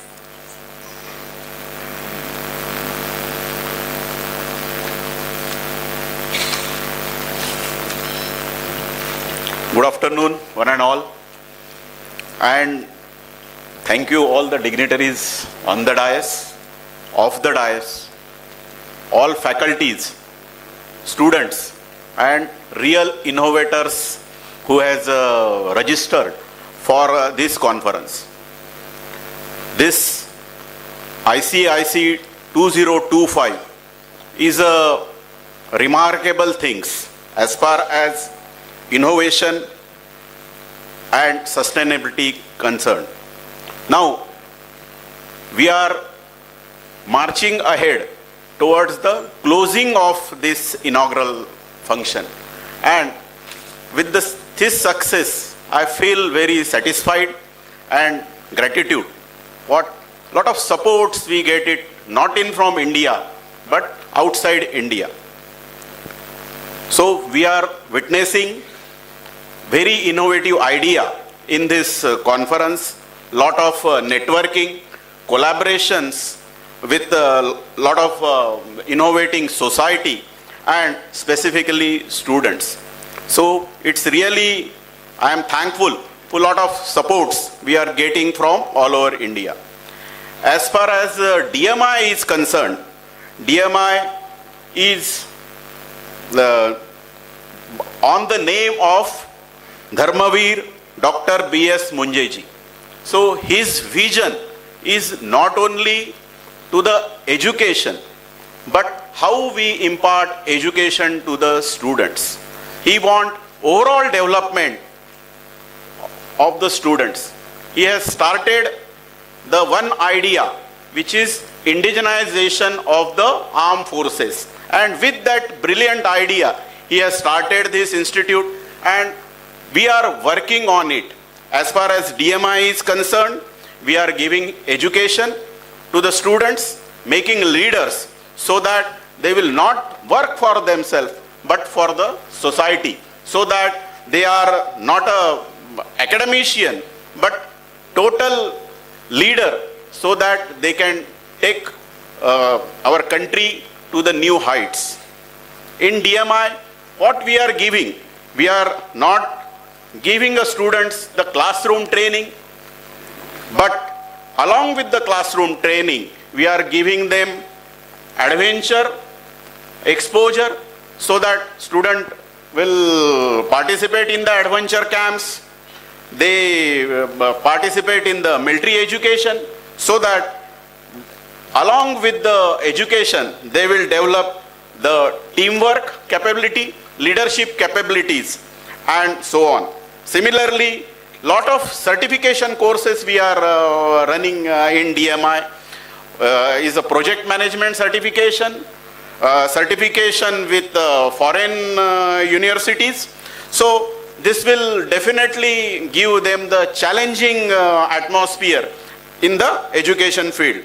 Similarly, our faculty development program is one of the unique program actually.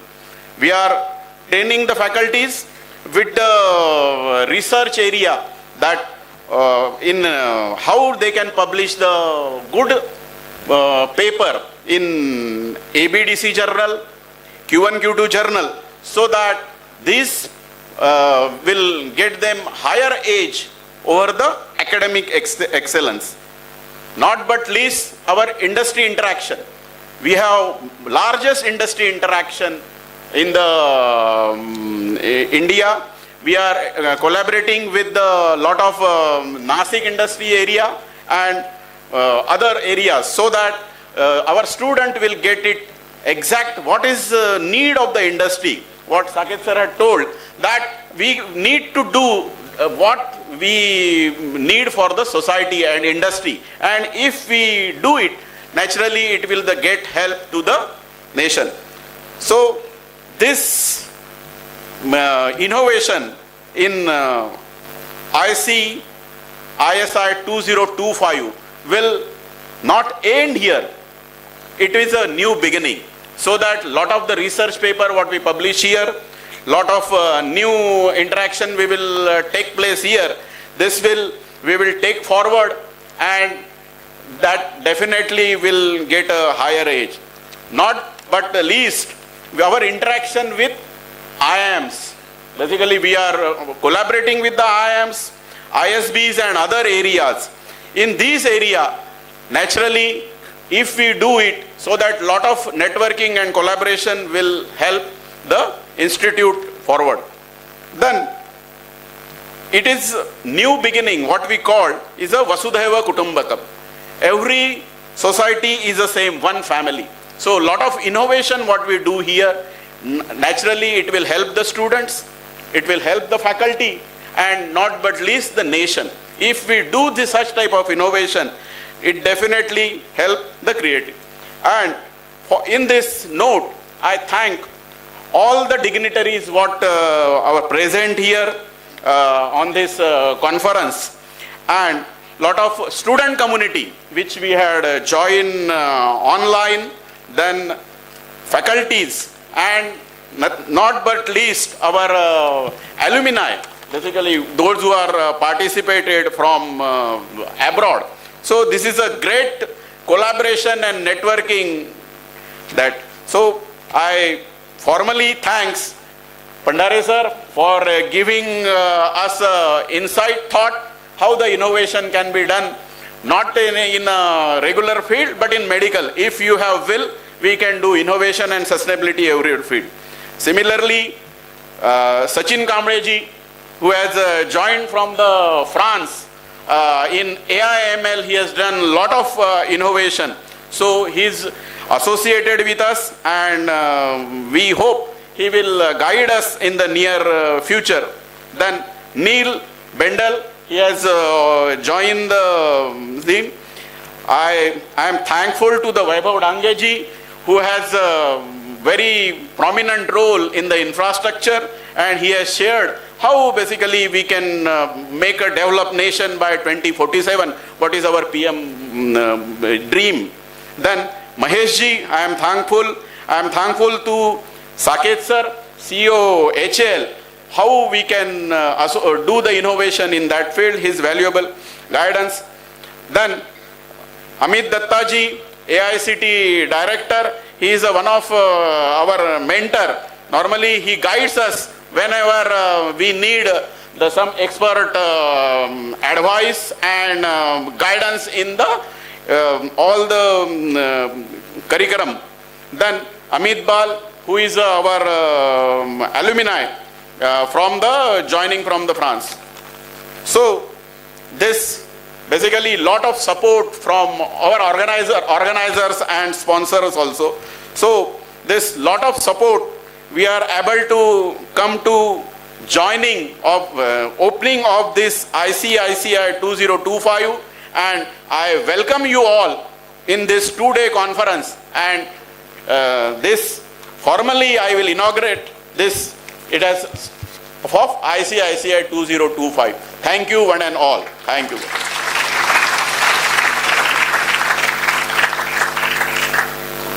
Thank you so much. Post this ceremony, we have an industry interface session at the very same location. The session will start post the transition time of this ceremony. Now I request all the dignitaries, officials, guests, participants and students to continue sitting here. Now I request the dignitaries on the dais, CHME officials, DMI faculty to please come forward for a group photograph. I request all the guests who have come across the country and other countries to please join us for the group photograph. I request all the guests. Professors from JNU they arrived just now, so we welcome you. I request CHME officials also to join us for the group photograph.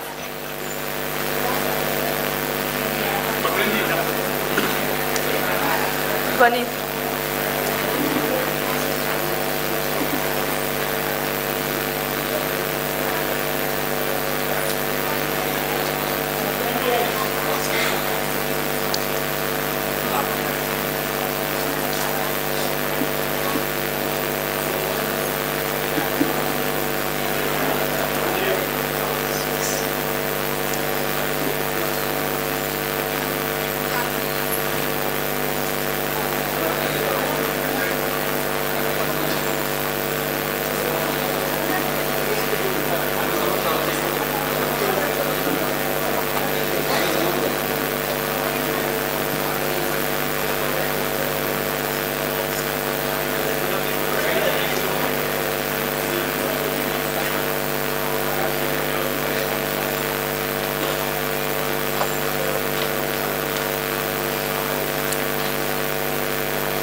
Good afternoon, everyone. We'll be shortly starting with the industry interface.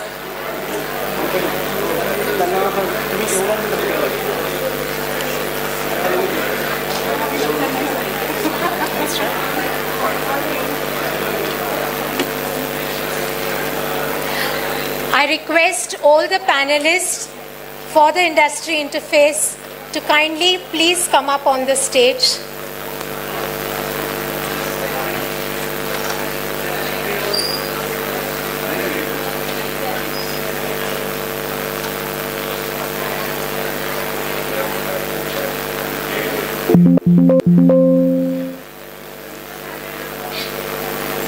Please, ma'am. Please up.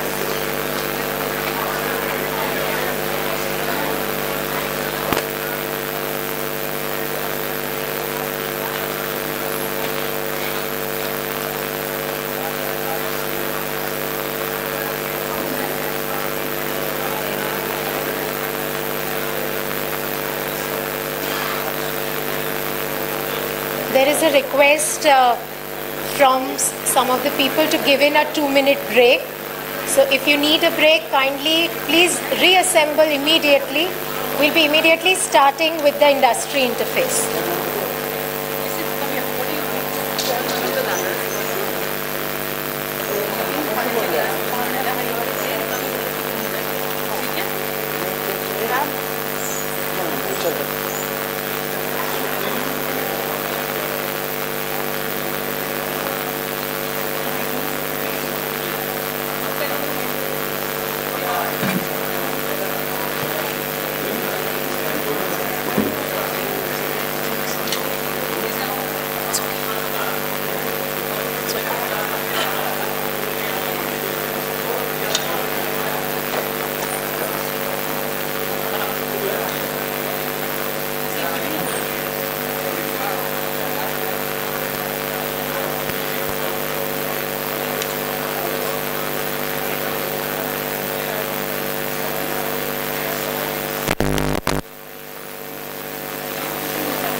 Intelligent and Sustainable Innovation 2025.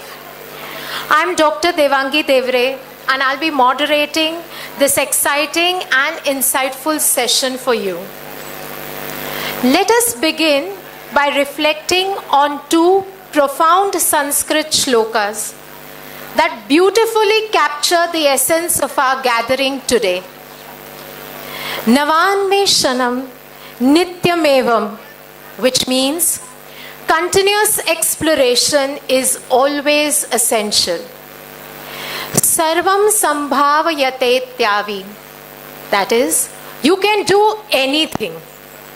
Rooted in the timeless wisdom of ancient India, these lines remind us that innovation is not an event, it's a mindset. It's a mindset that calls for persistent exploration and a deep, unwavering belief in the boundless potential of human capability. When we speak of sustainability, we normally think of the environment, and rightly so, but it goes much deeper. It includes economic stability, supply chain resilience, and the long-term well-being of the societies. Take, for instance, the current way in which the global economic decisions are getting shaped. The tariff policies under the Trump administration in the United States. While these were designed to promote the domestic industry and self-reliance, they've had a dual effect, and that too paradoxically. On one hand, they spurred innovation in local materials and manufacturing, but on the other hand, they also increased the costs of clean technologies.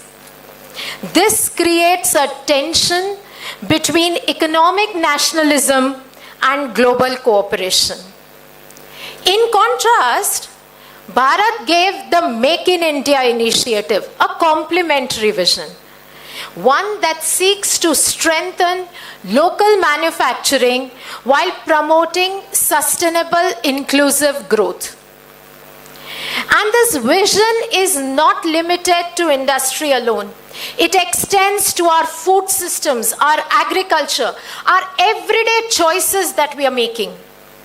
The compelling example is the revival of our millets. These ancient grains, which require fewer resources than rice or wheat, but they give significant nutrition value. Promoting them does not just support environmental sustainability, but also public health and food security, and that's truly an integrated model of innovation. This is the world we are navigating, one that demands not only new technologies, but intelligent strategies, sustainable actions, and deep collaborations. Collaborations between the academia and the industry, between policy and technology, and between the local and the global. And if that innovation had a face, and if that leadership had a voice, it would surely be represented by our distinguished guests that we have here today. And it's my privilege to introduce the eminent members of our panel, each one of them who is bringing a unique and powerful perspective on sustainability. I'll start with Mahesh Dabak sir, who could not continue for the industry interface because of a pressing arrangement. But we are very happy to have the very dynamic Mr. Saket Chaturvedi, the Energy Conservation Award-winning CEO of Hindustan Aeronautics Limited. And I am Ahmedabad alumni with a vast experience of more than 30 years. We're also happy to have with us Dr. Rajiv Agarwal sir, accomplished leader with extensive global experience in managing complex contracts, mergers and acquisitions, and now he's shaping the future by being the professor and mentor at IIM Nagpur. Welcome, sir. Happy to have with us Mr. Mandal Kulkarni, With 3 decades of expertise in supply chain, warehousing, logistics across companies such as Pidilite, Future Group and Blue Star. Welcome, sir. We also have with us Mr. Nachiket Deshpande, sir, pioneering innovations in fintech, AI and healthcare ecosystems, the founder and managing director of Health Junction Technologies. Welcome, sir.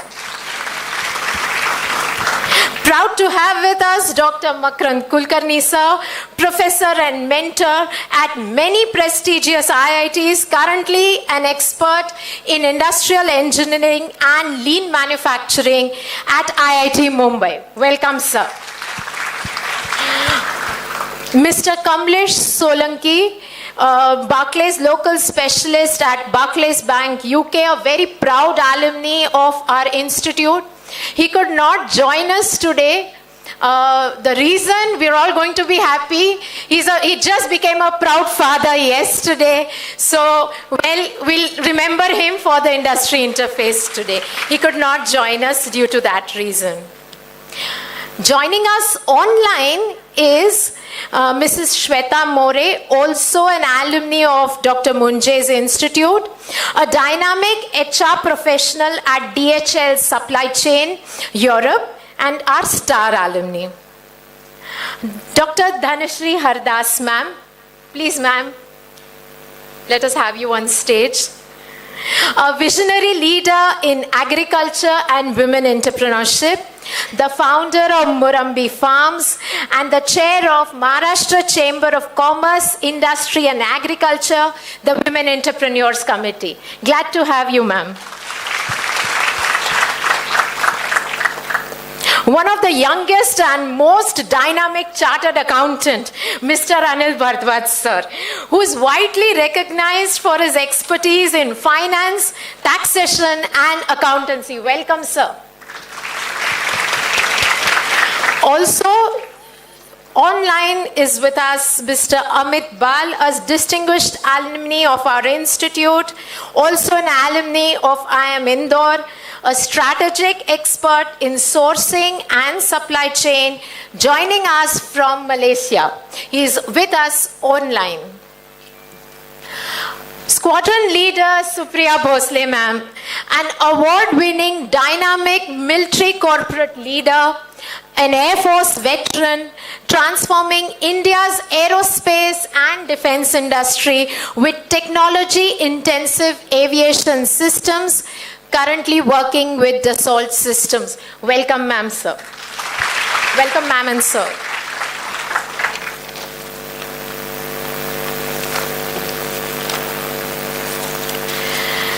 Well, we welcomed all of them, and let us see how today's discussion happens.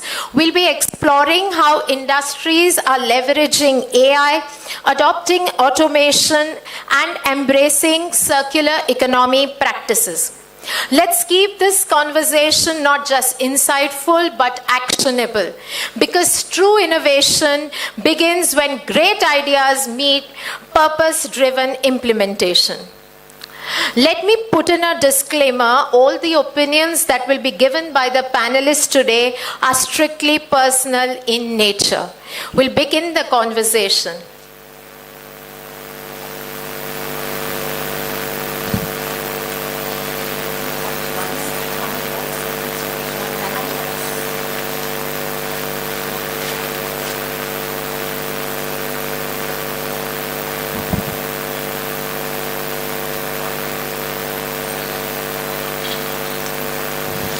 I hope I'm audible to all of you.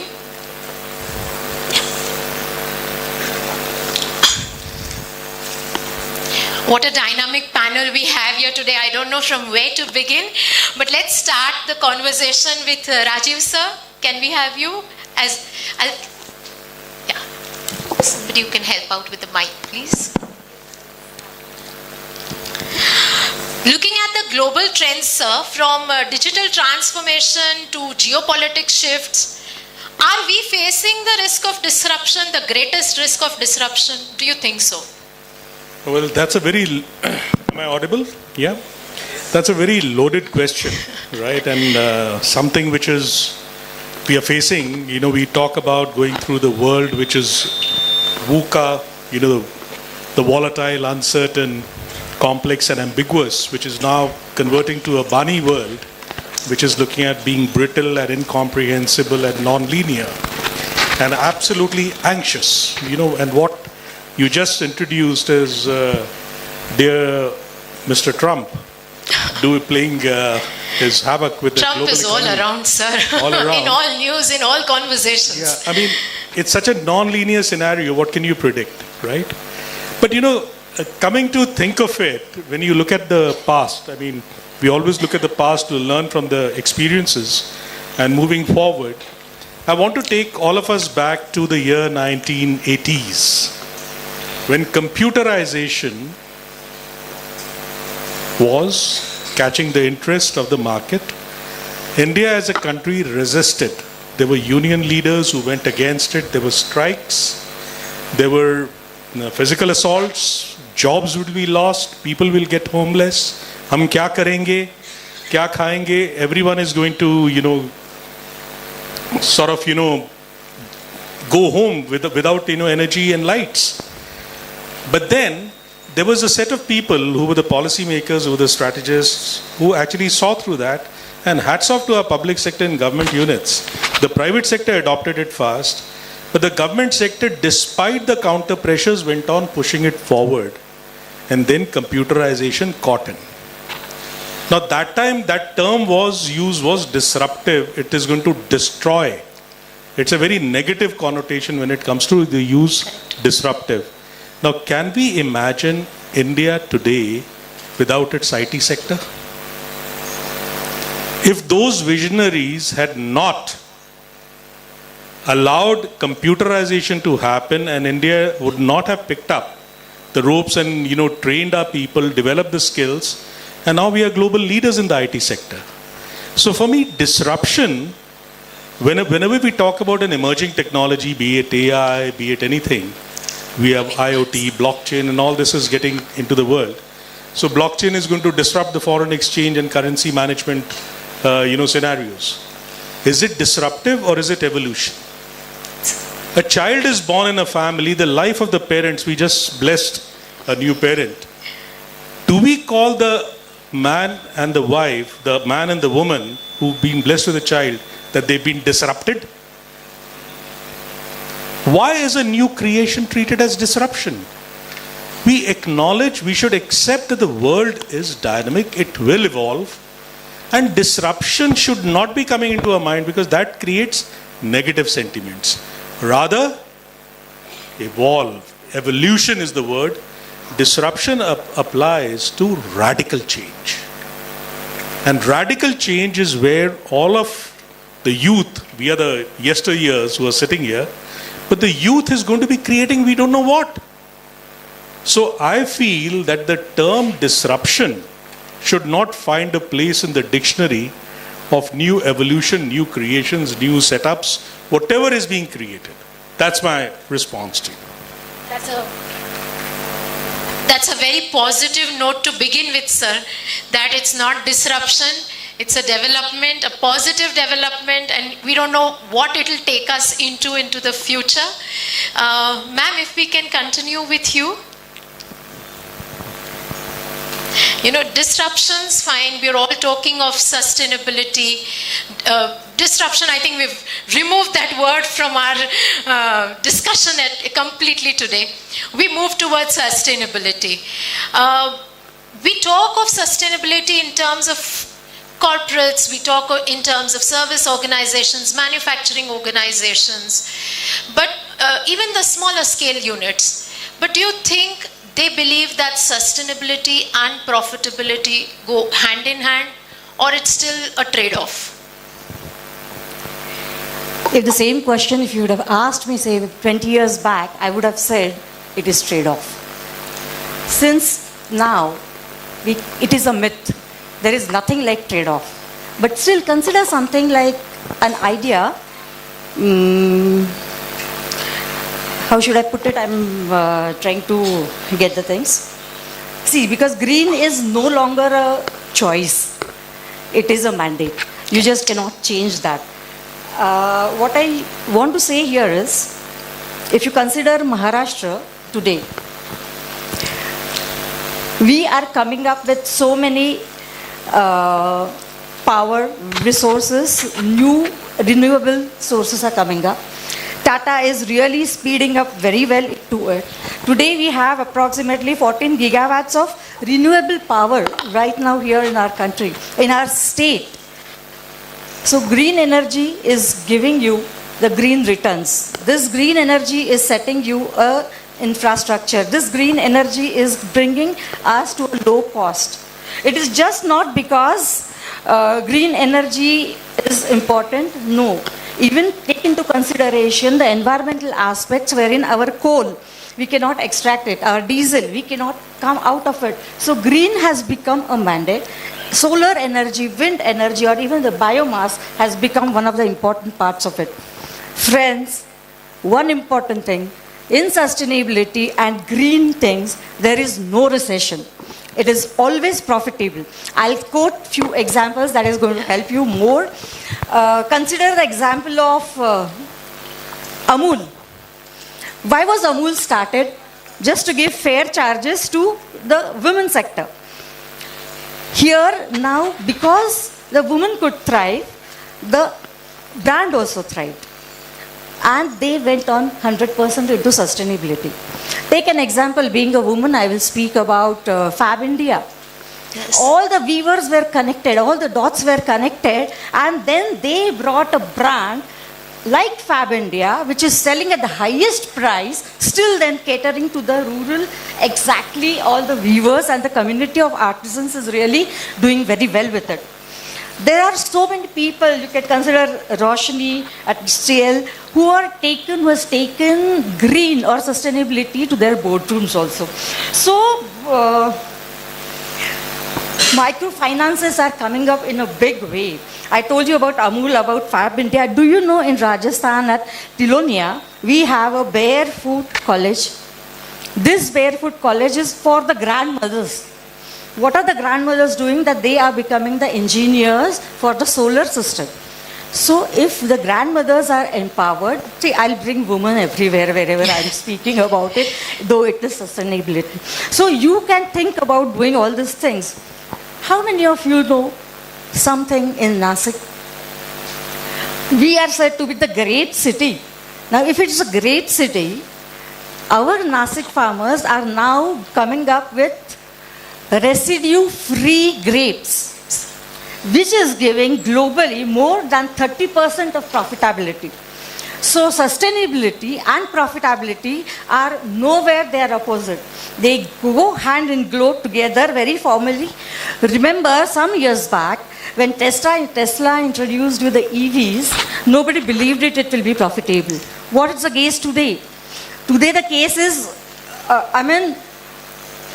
the production units here, maybe in Aurangabad, which is an auto unit, where here in Nasik or even in Pune, they have to convert themselves into an EV because 30% of rise has been given, projected by 2030. So you have to convert yourself into a profitable business. I'll give you a very small example because I was very closely working with the Prada case for Kolhapuri Chappal. Okay. I was in the interaction with the Prada people throughout. So the thing was, they charged, I had been to Kolhapur, it was some 750 rupees, and because of the Prada case, they converted it to 900 rupees. Wherein the Prada people sold the chappal for 1,20,000 rupees. Amazing. Amazing, nahi. They are believing in us. We are not believing in ourselves. You have to add price to it. You just cannot do. Profitability is compulsory. They are no different. Sustainability and profitability. I'll give you a very simple quote for it. Sustainability, if you say profitability is the king, finally, we have to live our lives. We need living. So, profitability is the king, so sustainability is the queen, and I think you know who rules the kingdom. So it is sustainability that is making a lot of difference and change. and you have to be sustainable for everything, whatever comes across you. Please see to it that you are not taking any negative GDP to our country. That is the most important thing. And profit is there. The only thing what you have to do is believe in yourself. You can sell it at X amount via the marketing people out here. That is summing it up That all. is- We have to believe in ourselves. You have to. And then sustainability is not an option. Please. Thank you. Thank you, ma'am. Thank you for that insight. So I think that established that profitability and sustainability are going hand in hand, and sustainability is the one ruling it. I'll ask Saket sir to please give us some insights now with your kind of experience, your vast with your vast experience from HAL, and I think you've been very closely working with MSME vendors. When I started with ma'am, I started about that even do small units consider sustainability in terms of their long-term strategic decisions. So do you think MSMEs have adequate resources to implement the Industry 4.0 and then gradually upgrade towards Industry 5.0? Yeah, I think you have raised a very, very valid question. Most of the economy, more than 50%, comes from MSMEs. Am I audible to all of you? Also, the other panelists can please join in. It's not just a question to one of the speakers. I'm just starting a conversation. All of you are, please, you can give in your opinions on the same concept too. So these MSMEs and now the startups. So these are the industries which are going to be industry of future. But let me accept when you have to implement Industry 4.0. In a phased manner, these MSMEs probably can cope up to some extent, but it needs a lot of resources to convert to Industry 4.0. And if you see it at the first stage of implementation, in the first phase, if I say is 1 year or 2 years, really it needs a lot of resources, and you immediately do not get returns. But if you spread it out over 5 years or a decade period, probably it pays off, and then you don't have a resource issue as such. But beginning it requires, and I feel that is one of the barrier in implementing this Industry 4.0 and graduating it to 5.0 will take quite some time. And particularly most of the industries, they were human-centric and more of the human intervention. We were not automated industry. Most of the small industry are not automated. So changing those machines to an automated machine, connecting to internet and utilizing AI, it needs a lot of capital expenditure. So I think this is where probably first the big industrial houses are going very fast, and they will be implementing Industry 4.0. They are already done. Most of them are already done. But these MSMEs will take some time, but I am sure the policies are enabling them to do it. A lot of policies are there, the bank financing is available, and they will gradually do it. But it pays you the dividend for sure. My opinion doesn't say Industry 4.0 is not relevant to MSMEs. It's extremely relevant to MSMEs, and this is going to reduce their wastages, going to reduce their rejections, and going to increase the production. That is for sure. That's why if we take a longer period of 5 years or so, this will not be a constraint, but at the beginning, yes, going to be a capital, will be a constraint. Right, sir. I think this is very relevant for the students present here also, because you will be stepping in into an industry which is transitioning from 4.0 to 5.0, and these are the key takeaways that we are taking from that. I think sir wanted to add to that. Yeah, a few important points that I would like to add here is the government is taking a lot of initiatives, especially SIDBI and some of the government through predominant lending, the preferential lending. They are offering a lot of subsidies and interest intervention in all these solar rooftops, solar for industries, and solar for charging stations. Like this, the renewable energy is the stress is more upon this increasing the renewable energy and generating such renewable energy. We have to make the best benefit out of all these schemes from the central government and go in a sustainable way. And most importantly, recently about 1,500 crore rupees have been set aside to reuse the batteries and the special rare earth materials which are inside the batteries, to renew that, to reuse that. There have been about 1,500 crores have been set aside only for this year, that is 25-26 year the central government has set aside. We have to educate our new entrepreneurs or existing MSMEs in this regard so that they get to know all these things and also take the benefit of whatever is available from the central government. Right, sir. Right, sir. So that's a lot of information for those who are thinking of having their own startups. Here, many students thinking of that. You can, I think, go and talk to sir about it right after the industry interface, and sir will give you a lot of information about that. Carrying on with that same topic, that the government is wanting to spend a lot on this. Makarand sir, may I get you in for this? What are the key technological areas that you feel have a big role to play in the near future? See, as from academics point of view, I would like to bring a different point to this. For a very long time, your cell phone chargers were not exchangeable, right? Every cell phone would have a unique charger. Question is, was it technologically impossible to have a universal charger? Answer is no. But the industry did not want to go that way, right? So many things that happen around you are not because you don't have a technology. It's because of the choice that industry makes to make sure that there is a lock-on to their products and people buy everything from them and so on. So that is one. Second, academic aspect of this is that philosophically, because we are in Bharat, we keep saying that you need to differentiate between needs and wants, right? Just because I have money doesn't mean that I need to buy very frequently. Does this go very well with the industry? Answer is no. The industry wants you to buy. If you have a cell phone, the industry wants you to buy after another 6 months. Whether you need it or not is not a question.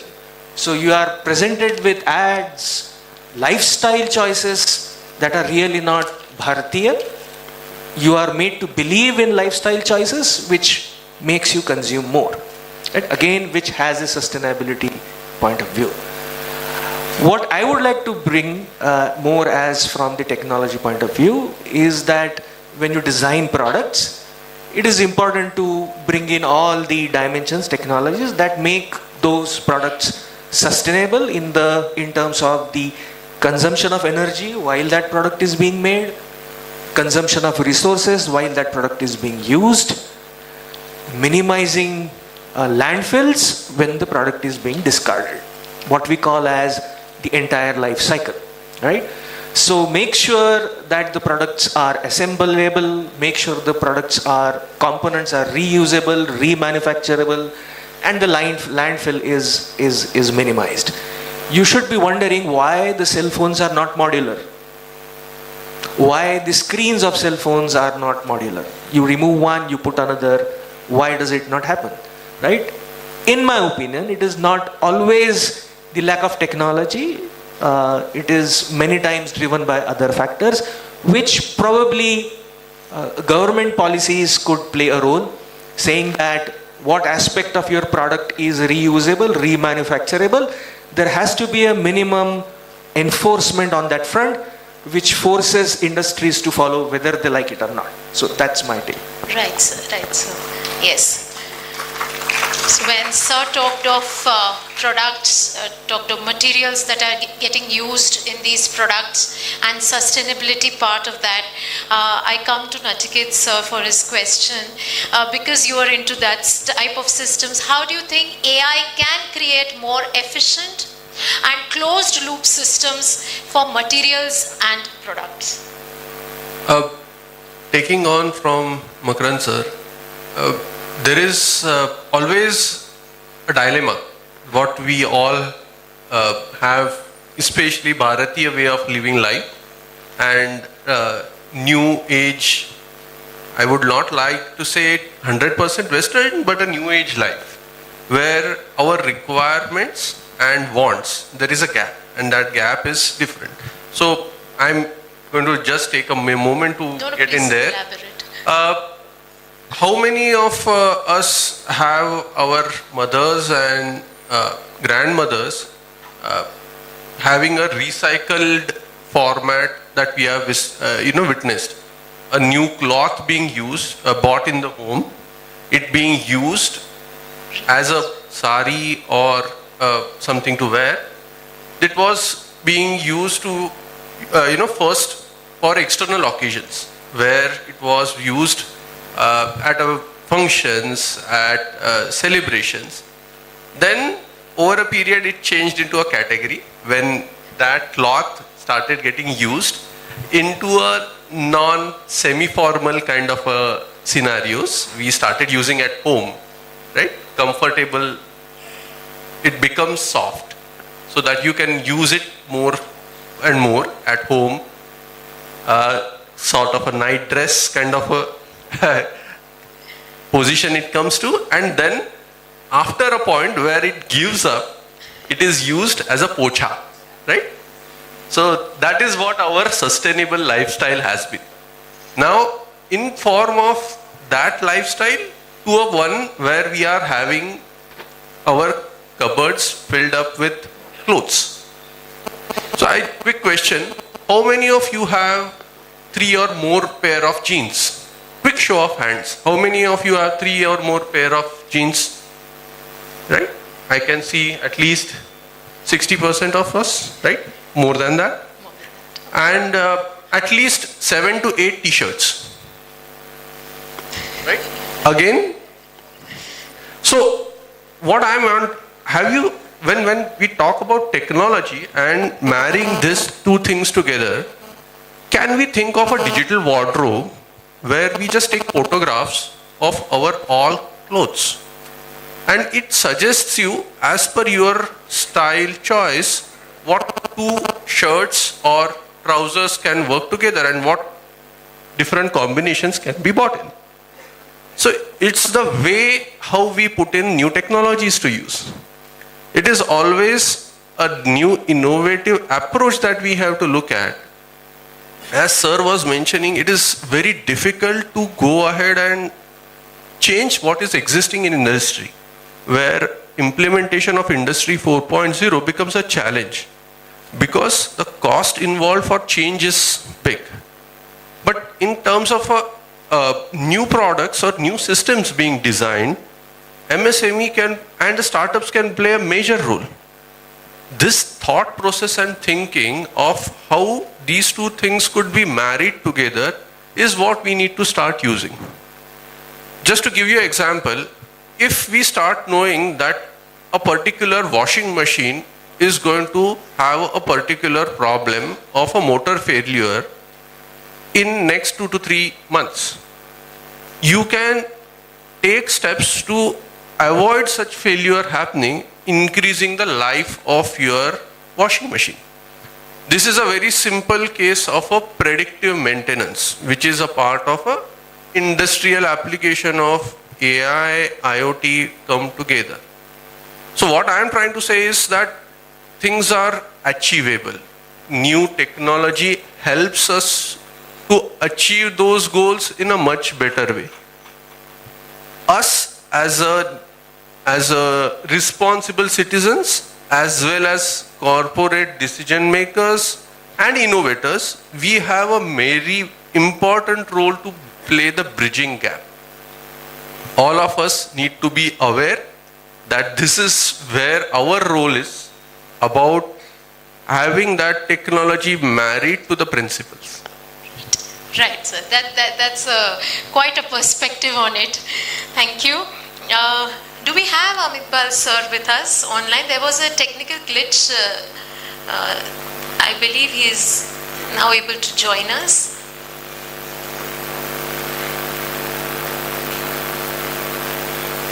Sir, am I audible to you? Hello? Yes, am I audible to you? Just now, a second back, I started getting you. Okay, sir. Okay, so right in time. Okay. Yes. So we were talking about products and procurements, and let me get in a global perspective for this. How is global supply chain and procurement evolving in this industry? And since you're operating from the global arena, what do you think are the changing skill sets that are required to meet this new form? Sure. So I think, first of all, thank you for giving me this opportunity to share my thoughts. As you will find that last 2 decades, I'm working into the global, regional and local supply chain and procurement. And if you see that, as we understand from earlier as the dignity and speaker, they're talking about developing India, they're talking about changing education ecosystem, and that has really been seen in the actual industry. So worked into the FMCG, engineering, healthcare, all the industry last 2 decades. I would like to share my perspective that the global supply chain has completely changed, and just to put it that pre-COVID and post-COVID, or maybe a decade back and today, the situation is completely changing. In terms of global supply chain and procurement is a very key strategic enabler for the industry, whether it is manufacturing, whether it is service industry. You will find that those kind of changes in terms of 3 aspects. One, the skill set of the people and the industry be the part of the solution, but at the same time, those changing skill set. The second one is how resilient your supply chain in terms of responsible organization. So as you know, the current digital supply chain, so everyone is talking about AI digitization, but at the same time, we need to really understand what it means and what is the longevity of it. So in terms of global and regional and local supply chain, it's quite dynamic in terms of how you identify proactively your risk, but at the same time, how you really strategize the mitigation plan. And that mitigation plan comes with a lot of real-time data and the decision making on the basis of those logics. At the same time, you'll find that most of the geopolitical risk, because when you are working with globally across all the culture, all the areas, you will find that there are a lot of challenges in terms of logistics. There are a lot of challenges in terms of how every region and every country would like to really secure their resources in terms of the deliverable to the consumer. So if I wanted to summarize overall global supply chain and procurement, I wanted to just put it as we see that it is going to be a disruptive. So the disruption is new normal, and to manage those disruption, it is quite important how the employability, how the skill set which is required. So a decade or 2 decades back, the global supply chain is more of a Excel base. Today it is a predictive technology. How soon you can really understand those kind of predictions on the basis of actual data rather than the maybe emotions of the leadership. And that is one thing which has changing the demand in the market regarding the skill set. You'll find that most of the global organization putting their global capability center. So definitely you need the core skill set, but at the same time, whether you are into the healthcare, you are into the finance, you are into the manufacturing, how you can really utilize your data and digital analytics strategy to really be proactive. And at the end, if I wanted to conclude that, you will have to have those kind of 3 things, like 3 P's: the people, processes, and profitability. So these 3 things will definitely going to help, because as we understand in the industry, the sustainability, the ESG strategy is so important. It goes without saying, it gives the customer trust for you. Whether you are working in any of the sector, you will find that those are the key vital differentiator for the industry.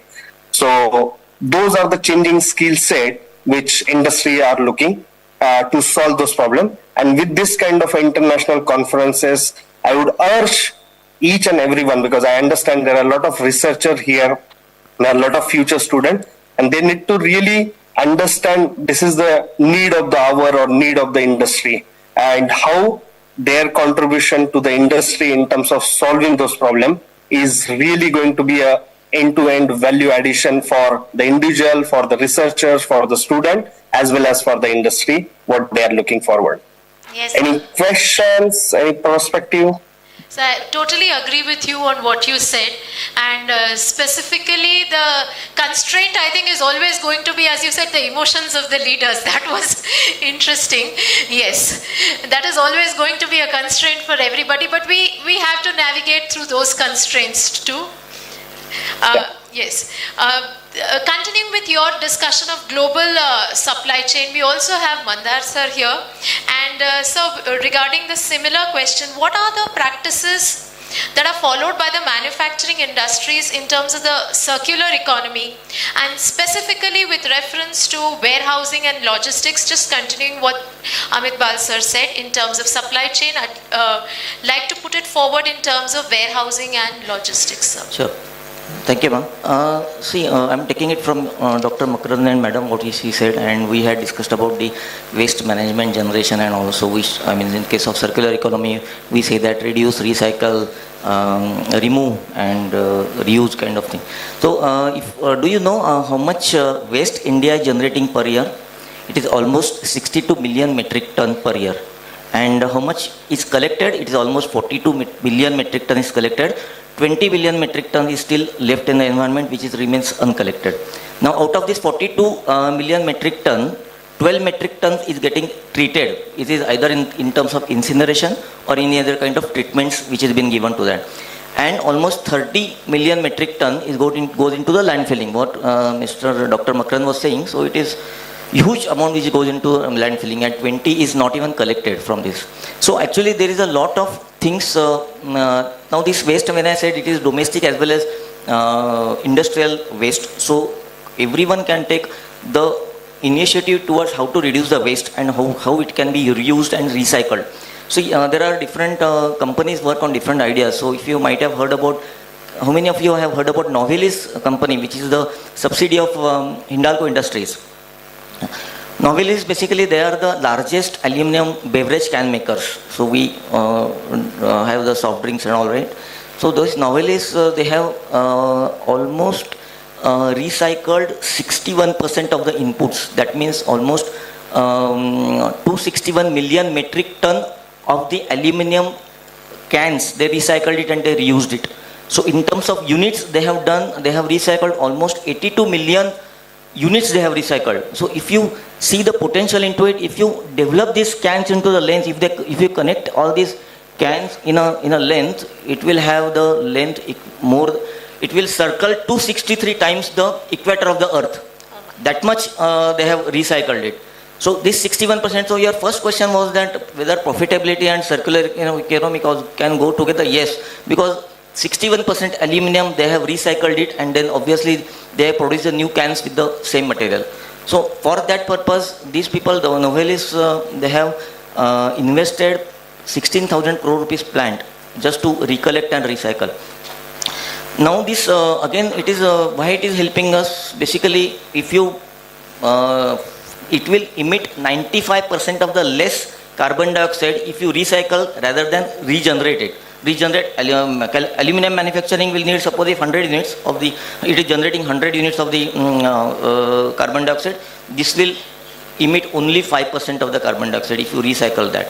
Okay, so this Novelis company has got the German sustainability award called Metal Industry, and Novelis, they are also targeting carbon free by 2050, and 2030 almost they want to do it by 30%. So this is one of the industry of Hindalco. There is another company called JNSCASR. They are basically erecting a plant in Telangana, so that will convert carbon dioxide into methanol. So now this methanol is we are 90% of the methanol we are importing from outside, and most of it from China, and almost the rate of purchase is almost 50 to 60 rupees per liter. So this particular plant will absorb the carbon dioxide from the environment, and it will create at least 1,000 liter of the methanol per day. That much capacity we are developing, and it will be available to Indian market at 50% of the price, so 25 to 30 rupees per liter. So that is what initiative is being taken. Third example I would like to give is about the fly ash. There are a lot of ash which is getting created from the combustion engines, combustion of the thermal power plants, right? So this fly ash is also if you see the building material nowadays, the traditional bricks are replaced by this compressed fly ash, which will have 28% lower weight.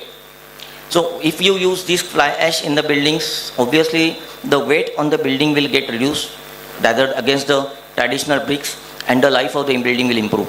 This government has come up with a web portal called Ash Tracker.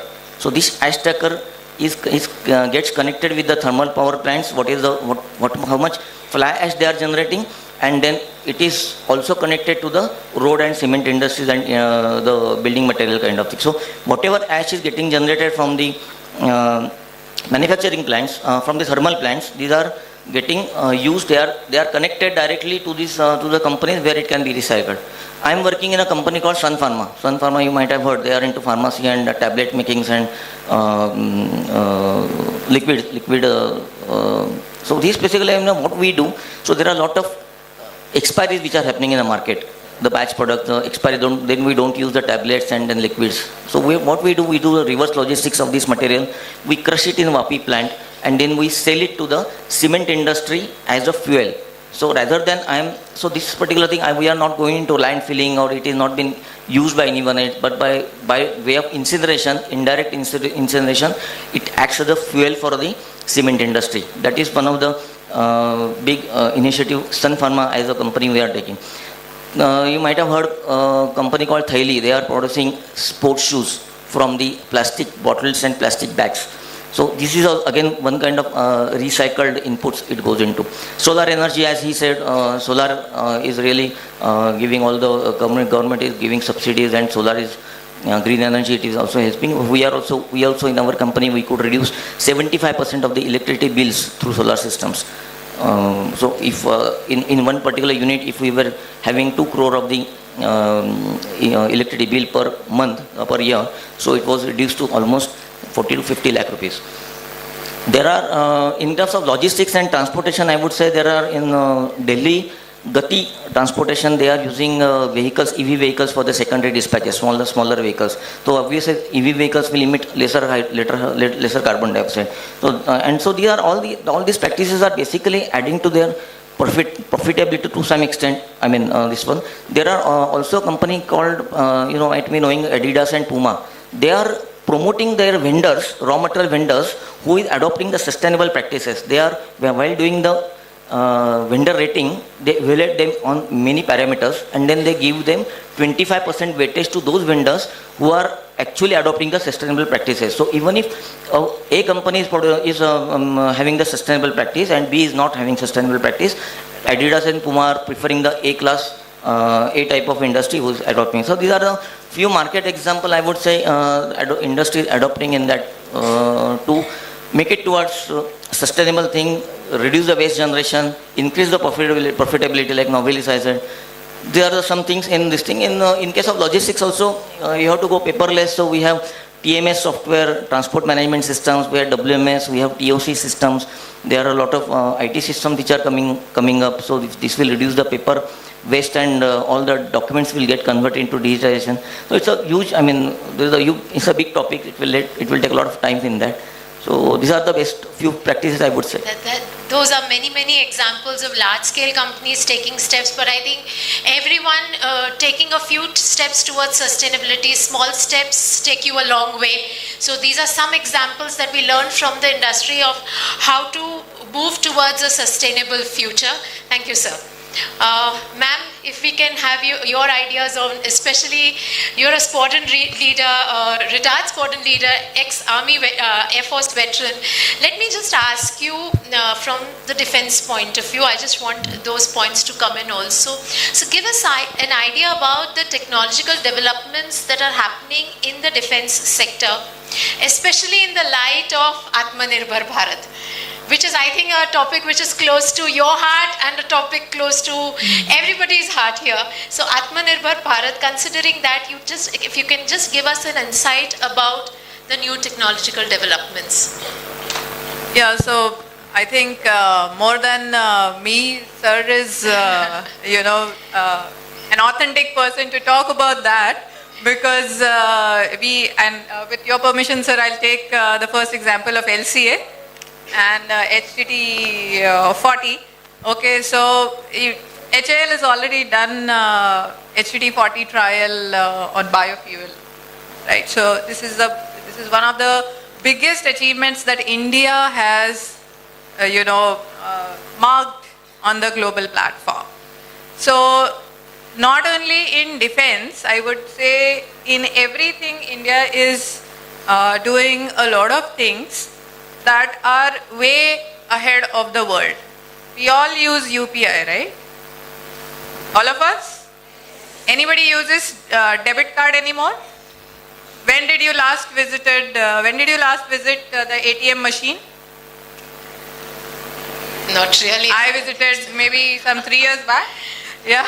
So the ease of transactions that India has achieved over the global developed countries is something which is remarkable. When I travel, and I think whosoever has traveled abroad would agree with me that it is very easy to transact in India than how we do in outside world, and that reduces so many things or so much of infrastructure within the big country, or I would say we are actually leading in all these things beyond the developed countries, and that is where we are paving the way towards sustainability. When it comes to defense, as we all know, and you would agree, is a hub of innovations, right? So whatever innovations have happened, from simplest Velcro to the GPS systems. Anybody who doesn't use Google Maps? Anyone? Everyone uses, right? So all these technologies, right from Velcro, we all know we have Velcros on shoes and I would say bags, right? So all these things have started with defense, and not only these simplest things, but to complex like GPS, which is something that has come from defense to the real world. So when I say anybody who doesn't use GPS, and we see everybody using GPS today or Google Maps today, is something that we will have to think when it comes to developing new technologies or sustainable technologies or sustainable innovations, I would say. So whatever we are doing in defense, if it is coming to the real public, I take it as sustainable innovation because it lasts longer. Now in the whole bargain, we also have to see, and I would really like to give this example of plastic bottle and the glass bottle. We all used to use glass bottles or steel bottles earlier when we were small. Then we shifted to, somebody invented plastic bottles. It was the need of that hour, but in the whole process, did we all think of how much waste is it gonna generate? Probably not. But now we are again, coming back to glass bottles. We all carry water bottles with us, and then we call ourselves that yes, we are moving towards sustainability. So to this crowd, to this young crowd, what I want to say is, when we define or when we pick problem statements, you all would go into different fields, different industries. Some of you will be the entrepreneurs like sir, right? Some of you will go into academics. Some of you will go probably into policy making, decision making, after your management course. Today, we don't know where you all will be. But when it comes to actually understanding sustainability, to me it is seeing the bigger picture. What do our policies say? When we define our problem statements, when we think of our products, okay, and when we think of our careers, what is it that, where do I fit into that picture? Okay, in the big picture. As a jigsaw puzzle, as we have seen it and we have heard it since morning, we are small pieces of that jigsaw puzzle. So where do we really fit into? And when we talk about sustainability, technology, innovations, and the bigger picture, we all need to see three things, I would say. One is life cycle accountability. So when people have talked about life cycle, but I add one more edge of accountability to it, where from design to obsolescence. So as Sun Pharmaceuticals is doing, you design, you develop, you manufacture a product. If it is used, it is fine. If it is not used, they are giving it to the cement industry, right? So in this manner, where does the obsolescence end? They have taken the accountability. So this is where we have to talk about life cycle accountability. It is same in aviation world. Today, if you see, we as country, we as India, or for that matter, NATO countries, we have committed that we will be net zero. NATO countries have committed net zero by 2050. We have committed net zero by 2070. So we all know there are policies that exist, but how do we enforce them? How do we implement them? So this is where I talk about life cycle accountability. Then it is digital monitoring. Okay, we have seen digitization. We have talked about digitization. All of you know these are the tools. How do we use those tools is something that will emphasize, or that will make the real success, or that will lead to the real success of the policies that are being made, the commitments that our leaders are making globally, and the geopolitical scenarios are we aligned to it. So this is where we have to see the bigger picture when we start small. So we have to see that small little puzzle, small little piece where it fits into the bigger picture. So that's where I call it, the innovation which will lead to sustainability. And as we all know that this is not a choice anymore. We are really late in the game. We're already late in the game. It is a mandate which should have been a mandate long back, probably 30 years back. But now the countries have understood it. Now the whole world has understood it. Even India will now, with the commitment of 2070 of net zero, we all need to think. Welcome, sir.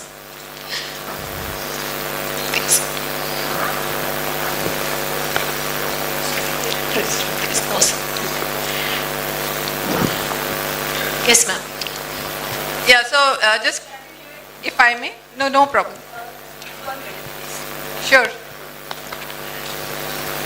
We are welcoming our own president, Avinashji Bhide, sir. He is here. Sir is joining us for this session, and the felicitation part will be done with the auspicious hands of Avinashji. Thank you so much. We welcome you, sir. A warm welcome to you, sir. We are in the panel discussion, the industry interface, wherein we're getting different viewpoints from the industry, from the academicians on the topic of sustainability. And ma'am, being a veteran squadron leader, she's just giving us an insight right now. Ma'am, please do continue. No sir, problem. We're very happy it's to an honor have to you. be with you, sir. So the larger picture, we, as I said, we need to see where we fit into. And when we talk about Atmanirbharta, okay, this is the last point that I have to probably come to for this question. So Atmanirbharta is something that we all want, right? But are we really moving towards it? The answer is yes. Are the government policies in place? The answer is yes. Are they designed in a correct fashion? The answer is yes. is private sector moving in that direction? Is it aligned? The answer is yes. But how fast can we lead to it is something that we all need to see together in a collaborative fashion. And the entire room sitting here, I think it is our collective responsibility to see how we can do that. And towards that, we also need to have one point in mind, which is the green imports and green exports. So green procurement and also the exports. So when I say the commitment of 2050 and 2070, 2050 is a challenge for India as a country if we are not, adhering to the norms of sustainability and the green exports. So all these things are available on open source. I urge you all to please go and understand all these policies, how we are going to export and how we are going to import, or I would say how we are going to go on green procurement to be really resilient and to be really Atmanirbhar. Yes. I think that's where I stop. Agreed. Just continuing with that point of the green challenges.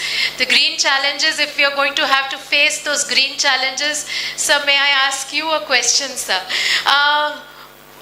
If we are talking of green challenges, how do we move from greenwashing, green wishing to genuine, accountable sustainability? Thank you very much for asking that question, madam. I think that question is asked to the auditor as to what is greenwashing and green wishing. So before going into the topic, my dear friends, I would like to grab your attention. Tell me, are we sustainable now? This question to everybody, every student and every person who is sitting in this auditorium. Are we sustainable now?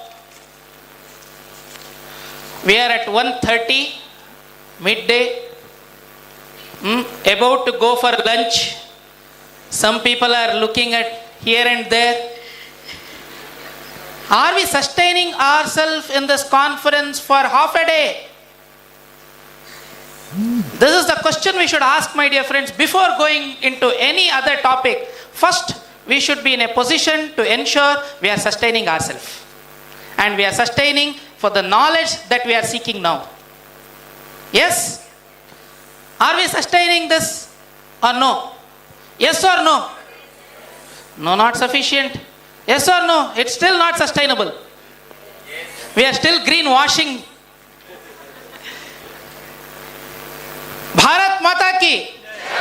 This yes should be there. With this Josh, sustainability yes should be there, my dear friends. Otherwise, we can't. We can only preach sustainability, but we can't. This sustainability and living, all these things, I think we are looking in a different direction, my dear friends. We are completely blind towards sustainability. What do blind people do? How do they read? Can someone say how do blind people read?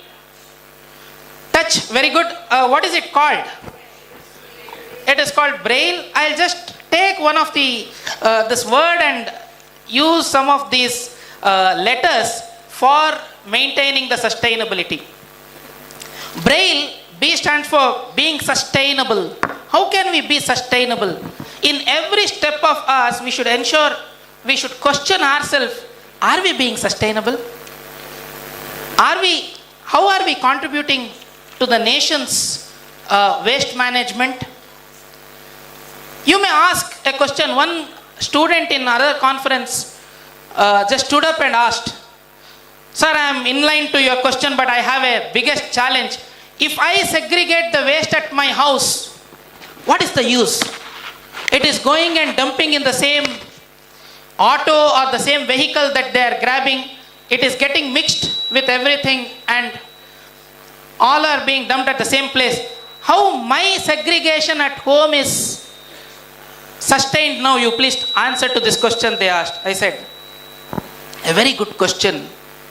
But if you take care of your house waste, at least to that extent, the person who is segregating at the centralized waste dumping place, to that extent, the waste management gets easier.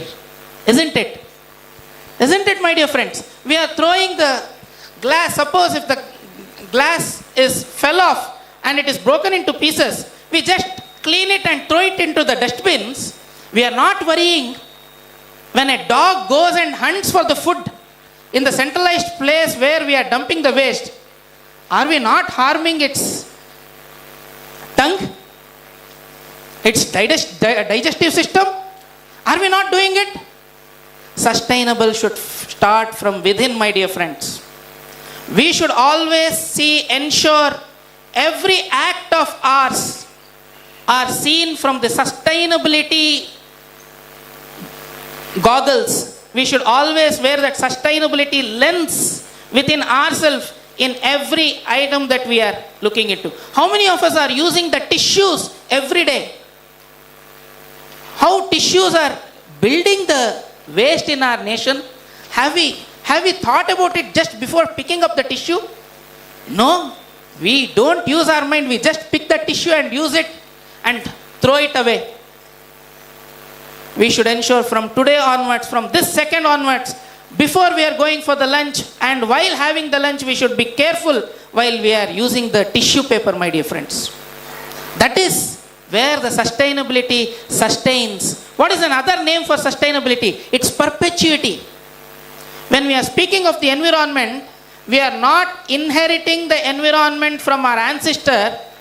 My dear friends, we are borrowing the environment from our next generation. Isn't it? Don't you want your next generation to be as happy as you, or better happy, or happier than our previous generation? Our co-panelist spoke about the product life cycle. The L in that braille, B stands for being sustainable, R stands for responsibility. How responsible we are in using our products. Now Apple has gone a step ahead by not giving the chargers. Yes or no? Why?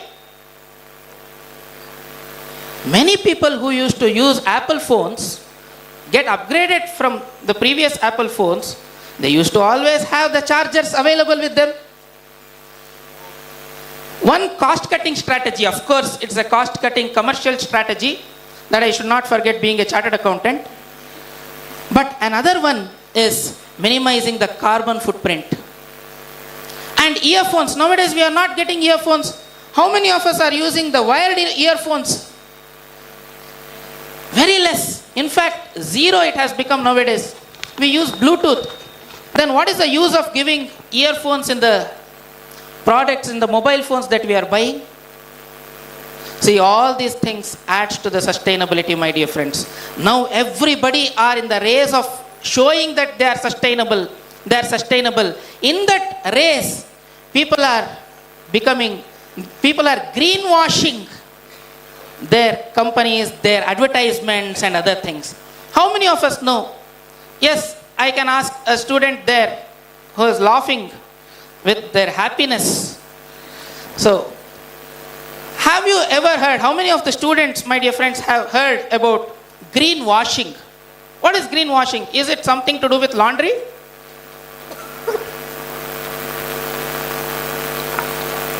Is it something, greenwashing? Is it something that your mother says whenever you are washing? Nowadays people are not washing, the kids. Previously we had to wash our own clothes at home. Nowadays washing machines are there. Nowadays our fellow students here, they don't even put the clothes into washing machine. That also mother only should do. Yes or no? It is not sustainable. We cannot sustain the family. That's why the divorces are more. Sustainability does not come only with environment. It also comes with the family. Because we are unable to sustain our emotions, the families are breaking. One step ahead I'll go and tell you. Previously, many of us, all the co-panelists and other dignitaries in front of the stage, we used to take the used clothes from our elders and wear it, from our brothers. After they use their clothes, and it used to become small. They used to give it to the younger one, they used to use it, and again that used to go to the next generation. But with now an unsustained family, with an unsustained non-inclusivity, how are we passing these things to our next generation? Yes or no? Don't you feel all these things are important contributions that we can make as a small step to a sustainable India in future? Don't you feel? So my dear friends, that's where it comes greenwashing. Whenever we go to any shop, refined oil versus a so-called natural wood-pressed, cold-pressed oil. How many of us have really thought whether that is genuine or not genuine?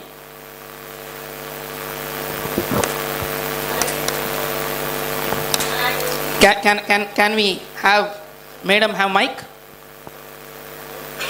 Yeah. No.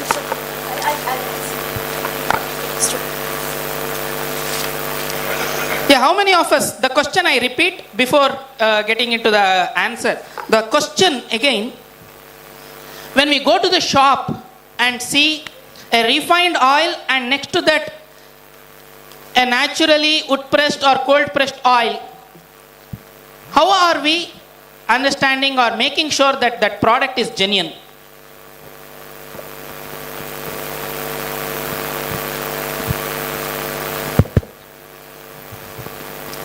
Good name, madam. I'm Sonia Sharma, and to your question, I definitely have been experiencing the cold pressed oils. They definitely, when they churn at a very low speed, and they definitely presume all your minerals, the ingredients that are intact. Once you just have a very heat resistance, your important nutrients of the seeds are definitely lost. So all these, the past, our Dadi time, our ancestor times we used to have definitely play a very big role, but we need to come up with a new inventions regarding the same. So it's like something like we have your past. My question to you is very straightforward. When there are two oil bottles in the shop, one is a refined oil and one is a cold pressed natural oil to be claimed as natural oil, how are we ensuring that the natural oil is really natural? How is it really, whether it is really cold pressed? Are we testing it? Okay, that's to the testing policy makers. So definitely it's the responsibility of the government to take care of it. So I wouldn't, take it as individually. No problem. I'll answer to that question myself. With the interest of time, don't mind. So, my dear friends, when we see the two bottles, a normal refined oil will cost somewhere for a liter or for a kg in whatever medium. So, it costs somewhere around 140 to 150 rupees. And the next bottle, it costs about 200, 250. With the rate, you can differentiate whether it is refined or natural. Okay. Some companies now are coming up with, because many companies are competing with this trend, they are selling at 220, 225. How can it happen? 1 liter or 1 kg of groundnut oil, if you have to get it from a cold pressed oil, you require at least 3 to 3.5 kg based on the quality of the seeds. Based on the quality of the seeds, you require 3 to 3.5 plus the time, effort and the packaging, everything, it comes to about 300 rupees, 250 to 300 rupees on an average if they do it at a scale. If they do it at a large scale. Otherwise it is not sustainable. What is not sustainable? The business is not sustainable. Okay. So, the sustainability is a total life cycle, my dear friends. It is not something particular. For a sustainable activity to be sustainable, the business has to be sustainable. That's why from sole proprietary concern, partnership firm, which gets exhausted the moment the owner dies, Company evolved. Company is with the concept of perpetual succession. The very meaning of sustainability is also perpetual succession. How we can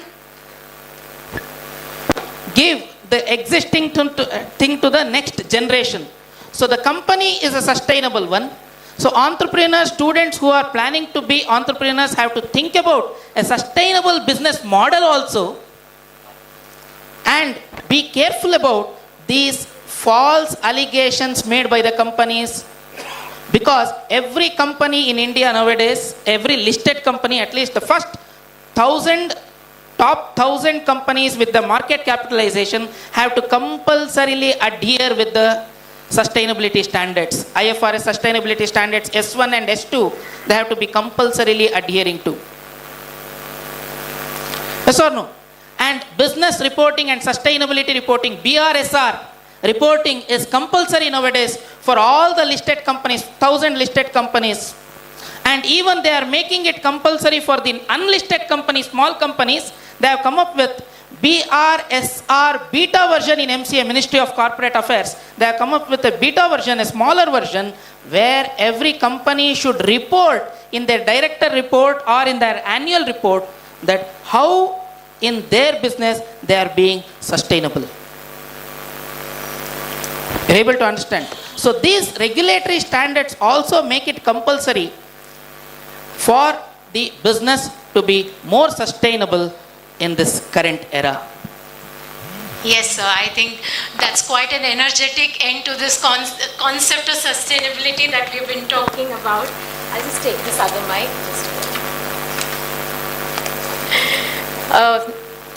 Thank you all the distinguished panelists for sharing such insightful perspectives on the intersection of intelligence, innovation and sustainability. I would like to add some. Sure, ma'am. And then we can, I think, if you're closing it. The things are altogether different. He has given an altogether different perspective specifically to sustainability. But I'll give you one or two examples which are very important. Right now, Samruddhi Highway has started. Do you know, from Mumbai, when we are coming to Nasik, most of them have shifted from a regular route to a Samruddhi Highway. There was a very nice snack point, Sri Datta snack. I hope, like when we are coming from there, it was always loaded with at least 25, 30, 50 cars. So it was very much in, it was a game. Just 2 days back when I came, there were only 2 cars. Now, there is a progress. We have a fast communication. But then the location has really not helped that vendor to go ahead. So this also could be something which can add, like where exactly you are placed properly, and in the next future whether it is going to work or it is not going to work. One important factor specifically for the students, which is apart from sustainability, what I wanted you to do with the businesses. The first thing, sustainability, if you are starting with a business, may it be an enterprise or a startup. Please remember, start with an enterprise and then go to a tech part and then do the startup part of it. This is very important. While you are doing so, the documentation is the key to your sustainability. With the government, you need to register at multiple things. You should never forget that. You should be prepared for everything. So this preparation specifically you have to do. If also all of a sudden you feel, let's do some export of good thing, you have an opportunity. But are you ready for it? So this readiness is very important, wherein you as a student, when think about a project, a scheme or anything, see to it that you are thinking on these lines. This is very important, and as I already said, that sustainability is not something that you have to work on. Sustainability is just not environment. I think, ma'am, what you are touching upon is the second part of our conference topic, that is intelligent innovation. I think that is exactly. And one more thing I have to add. I love the name of the topic because we need sustainability in intelligence also. So I am sure that all the students are going to take it ahead fantastically. My best wishes to it. And whenever you want us, we all are here for you. Thank you so much. Thank you so much, ma'am. We are indeed very grateful to this vibrant panel. And to express our gratitude, we'd like to felicitate you with sir and ma'am. We have with us... If at all, if there is any questions from the audience, there's time? Yes?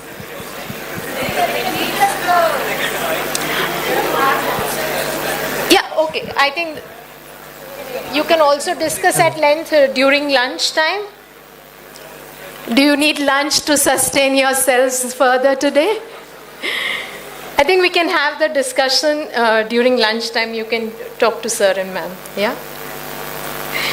We have with us Honorable Avinash Bhide, sir, the working president of the Governing Council CHME. Sir, I'd like to request you to kindly felicitate our guests here. A big thank you to our online participant, Amit Bal sir.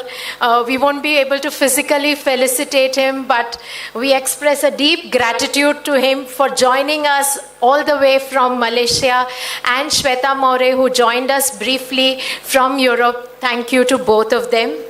Sir, if you could please felicitate our guests today. We are very thankful to Mr. Saket Chaturvedi sir, who's come and given us our insights.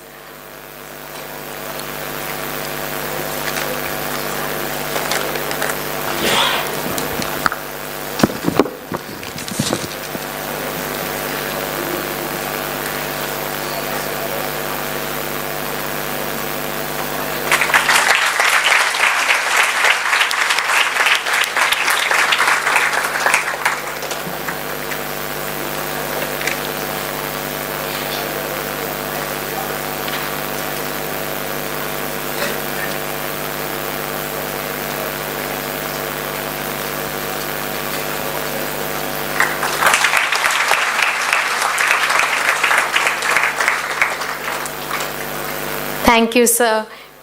We are also very thankful to Rajiv Agarwal, sir. Sir, if you could please express our gratitude.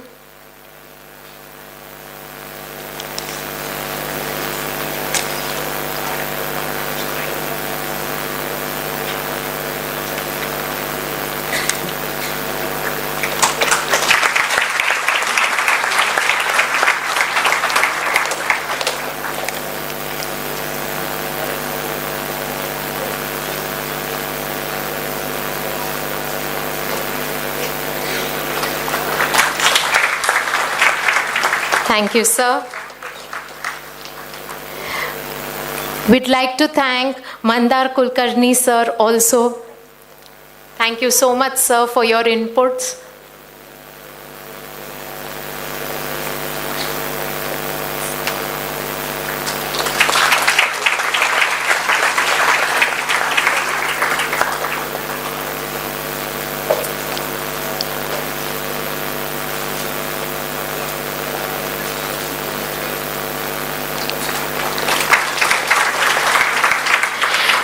We are happy to have with us Khedkar sir from the Purchase Committee, CHMES. Sir, if you could please come on stage and felicitate Nachiket Deshpande sir. Welcome, sir.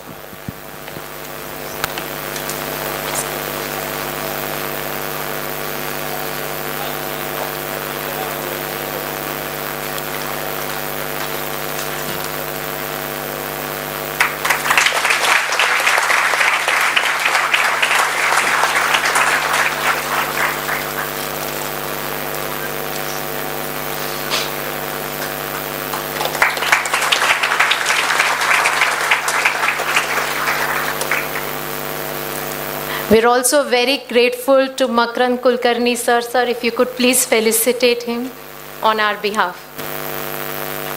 Sir.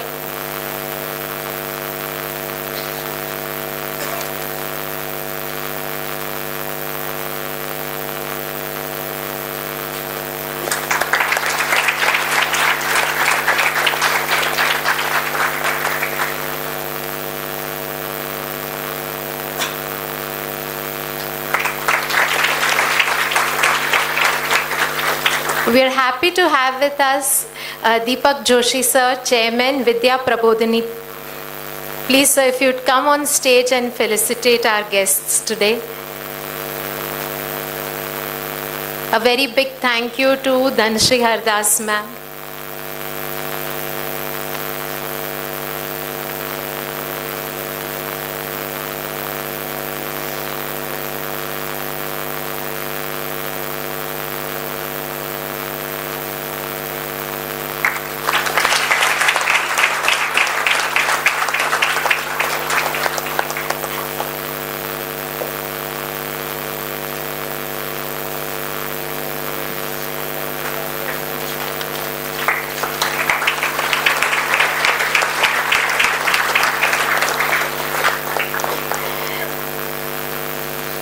So kindly express our gratitude to CA Anil Bhardwaj sir.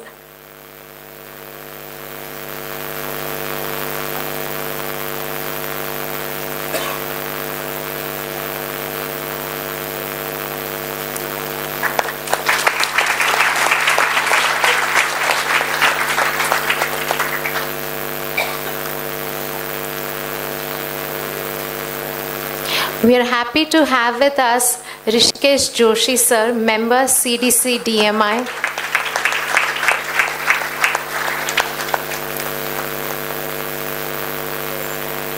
Sir will felicitate Supriya Bhosle ma'am on our behalf, sir.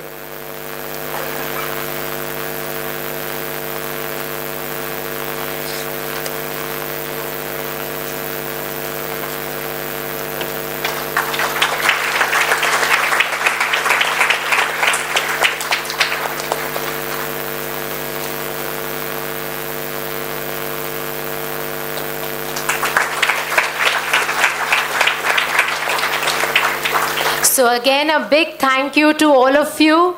Let us keep this dialogue continuing. Stay curious, stay committed, and keep innovating. Thank you.